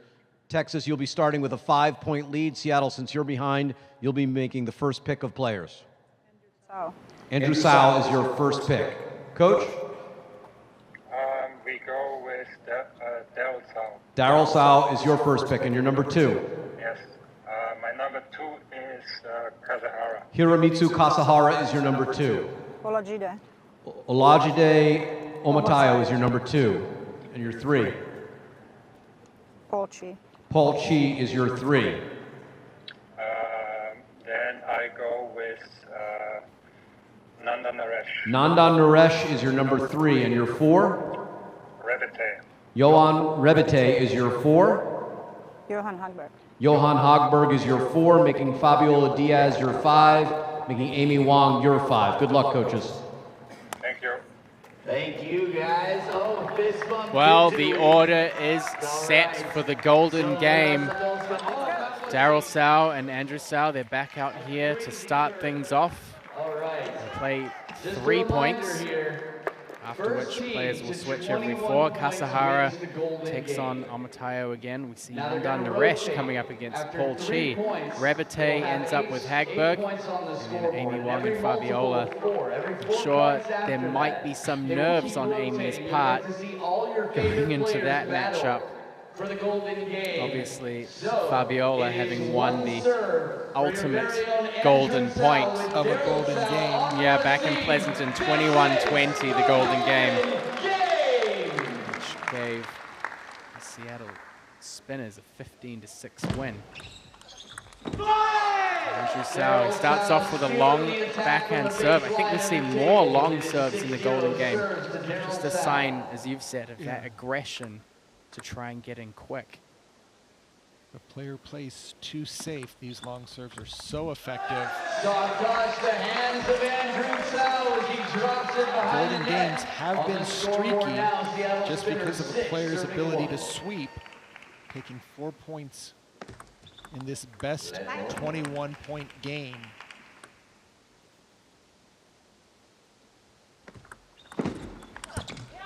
There's a deeper push from Andrew Sao. 2 out of the 3. I think it's for Seattle. A good adaptation from him. We needed to see more of it from him in the singles, of just trusting the deep push. Look at that angle. I mean, even if Daryl got the ball back in, Andrew had the whole table to play into. with the serves, 2 serving 6. Within a sweep. So if Omatayo can get his game going. Wins the first. Gets the first. Fast feet coverage all around. 3 serving 1 6. point right here brings it within 2.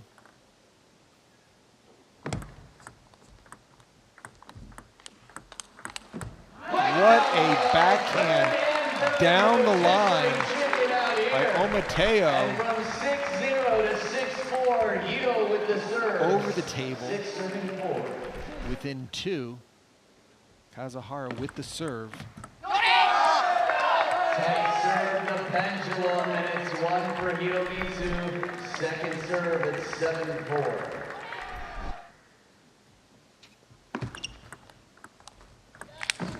Oh, missed opportunity from Amayo. He could have closed it to within 2.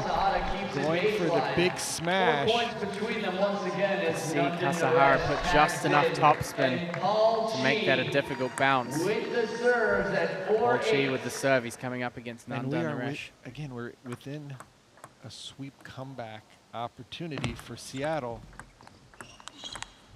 And Nandan. It's a tough ask just with this matchup. Quality backhand over the table. Nandan better take his left hand off the table. As quick and flexible as can be, Nandes Naresh extending the lead to 10, serving 4.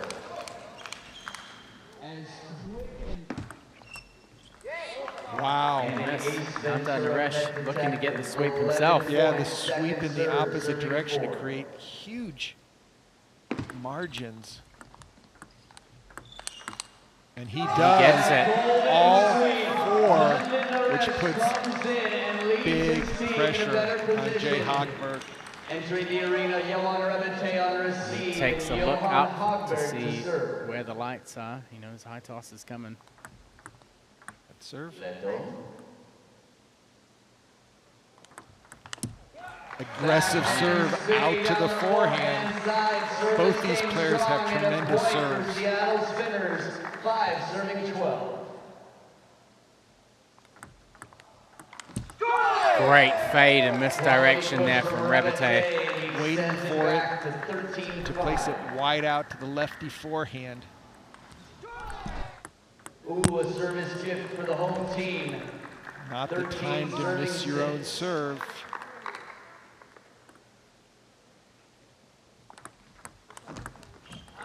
The kicking serve, and Jay Hagberg runs it down. From where I was standing, that serve looked nasty, super nasty. But to Jay Hagberg, it looked like an appetizer. So 6 points between them as Amy Wong enters the arena with Fabiola Diaz to serve, 7 serving 13.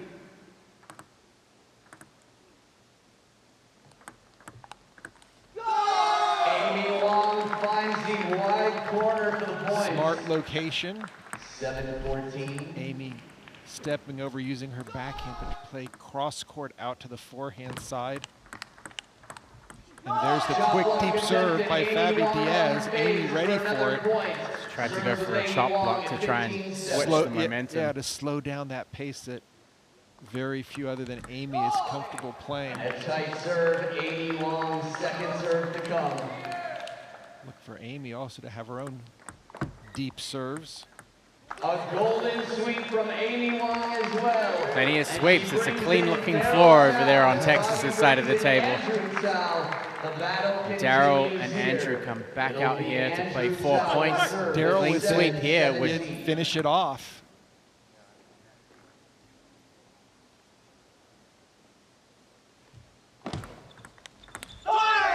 Gets the first. I mean, he's been on fire tonight. Fast and strong throughout. 7 serving 18. Andrew Tsao with the second serve.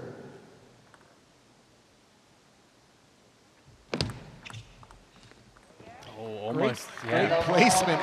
Looked like Daryl changed his mind 2 or 3 times of how he wanted to deal with that ball deep into the elbow.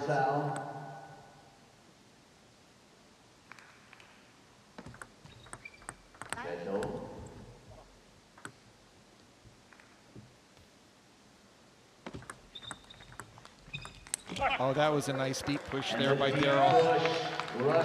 A push with a purpose into the body. And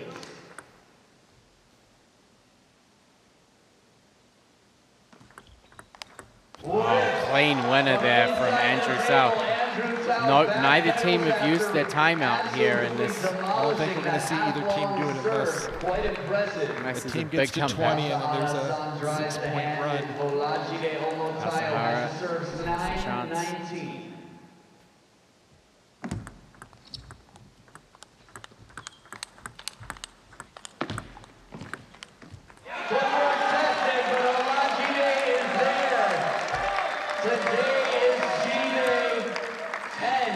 Serving 19.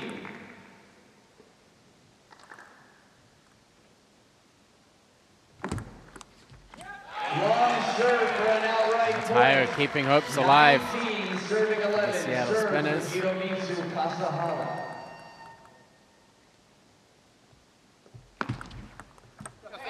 Tight serve sets up Kasahara, he has golden game point. golden game point.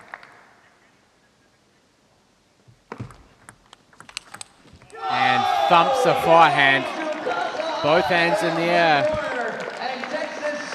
Texas Smash win the golden game, 21 points to 11. 17-4, Texas Smash. A phenomenal performance from the Texas Smash. They go in 11-4 into the golden game, adding 6 points by winning the golden game, 17-4 the end score.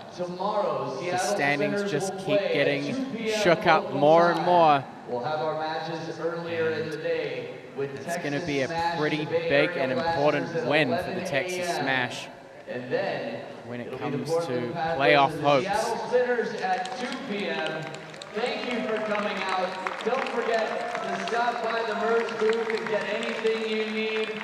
Thank you so much. The players appreciate your support and look forward to having as many of you back tomorrow as possible. Don't forget. We're going to have a chat with Nandan Naresh. Not able to have a chat with Coach Jorg as we'd planned, but Nandan, a great effort from the team as a whole. Obviously, you came out here and you played a good singles match, played great in the golden game. The one thing that I'm first interested to know about is obviously you've flown from Busan straight after the World Championships to be here. If we compare you and Nikhil, who came back on the same flight, you seem to be doing pretty well. What's been important for you since you got back to make sure that you have energy? I mean, yeah, I know I saw you sneaking a little meal before you had your match yesterday. Is that the secret? Yeah, and also I slept 14 hours total today. I slept from like 10 to like 9:30 in the morning. Then I took a nap in between the practice and then the match. So, yeah, well rested. Yeah, it brought me back. You know, Nandan, it seems like your team from day one has had great energy, really worked well, showing a lot of help and support to the teammates. Talk to me a little bit about what MLTT has done to help you also grow as a player and use this team concept. I mean, I love playing as a team, and the energy that we bring, like, we're all very good friends. And yeah, even I guess in Busan when it was another team event, like I felt like it was kind of like MLTT, like the energy, yeah. And everyone plays MLTT and our team basically. And yeah, it was a great experience. I think the first thing that I noticed when you bring up Busan is when you won against England, you were the first person to jump over the barriers and run out to Nikhil. Yeah, it was so his habit from immediately this, thought yeah. Nandan's in MLTT mode right now. Obviously, aside from MLTT, we kind of talked a little bit during your match about how you've progressed over the last 3 years. Obviously, being a very talented youth player to being a player that's approached things with a lot more discipline, a lot more work ethic, and you're in a position now where you're almost potentially able to beat any men's player in the country. You're in the men's national team. What happens between here and Olympic trials for you, knowing, of course, that Kanak will be back? How do you prepare yourself for what are going to be really tough matches, but also knowing that you have a really good chance, if you play well, to get in position to potentially get one of those spots? I think I just keep going as I have been, and yeah, hopefully the results will come, but I'll just focus on what I do with my training, and yeah, I'll just continue. Well, congratulations on a great team performance tonight, and we look forward to seeing you guys and yourself back tomorrow. Thank you. I'll go away and mull over the points that you played and see if I think any of them are worthy of my commentator's pick yet. I think I had some. Congratulations, and have another good rest tonight, Nandan. Thank you. So we take a look at the standings. Obviously, a big point differential here, 17-4 for the Texas Smash. It's not quite enough to get them into the first position. Bay Area Blasters still on 181. But it does put them into second position over the Portland Paddlers. Seattle slipping behind a little bit. more energy from them than we saw yesterday, so definite improvement there. The results just not quite following though yet. We'll see how they deal with things tomorrow. Obviously, we still have a couple of matches left Sunday morning. Well, we're going to have the Blasters against the Smash, which is definitely going to give some team at least a 2-point margin, and then Paddlers for the Battle of Northwest, getting a chance to maybe get back into the top 2 position. Yeah, I think given the fact that the Paddlers have won against Texas and they've won against the Bay Area, obviously the bigger margins have been against the Seattle Spinners so far this weekend. So there's an opportunity there for Portland. If they can come out here and produce a strong result, the likelihood of them taking the top position at the end of the weekend is pretty high. Stunning performance from the Texas Smash. Big shout out to Jörg Bitzigayo. It's probably 6 o'clock in the morning now in Germany. He's been up all hours of the night coaching and guiding the team. A great performance from me and from Sean. Thank you for joining us. And a big shout out and a thank you, of course, to Snohomish County Sports Commission, to the city of Everett, and to all the Everett and Seattle fans that have come out here tonight. We'll see you again tomorrow.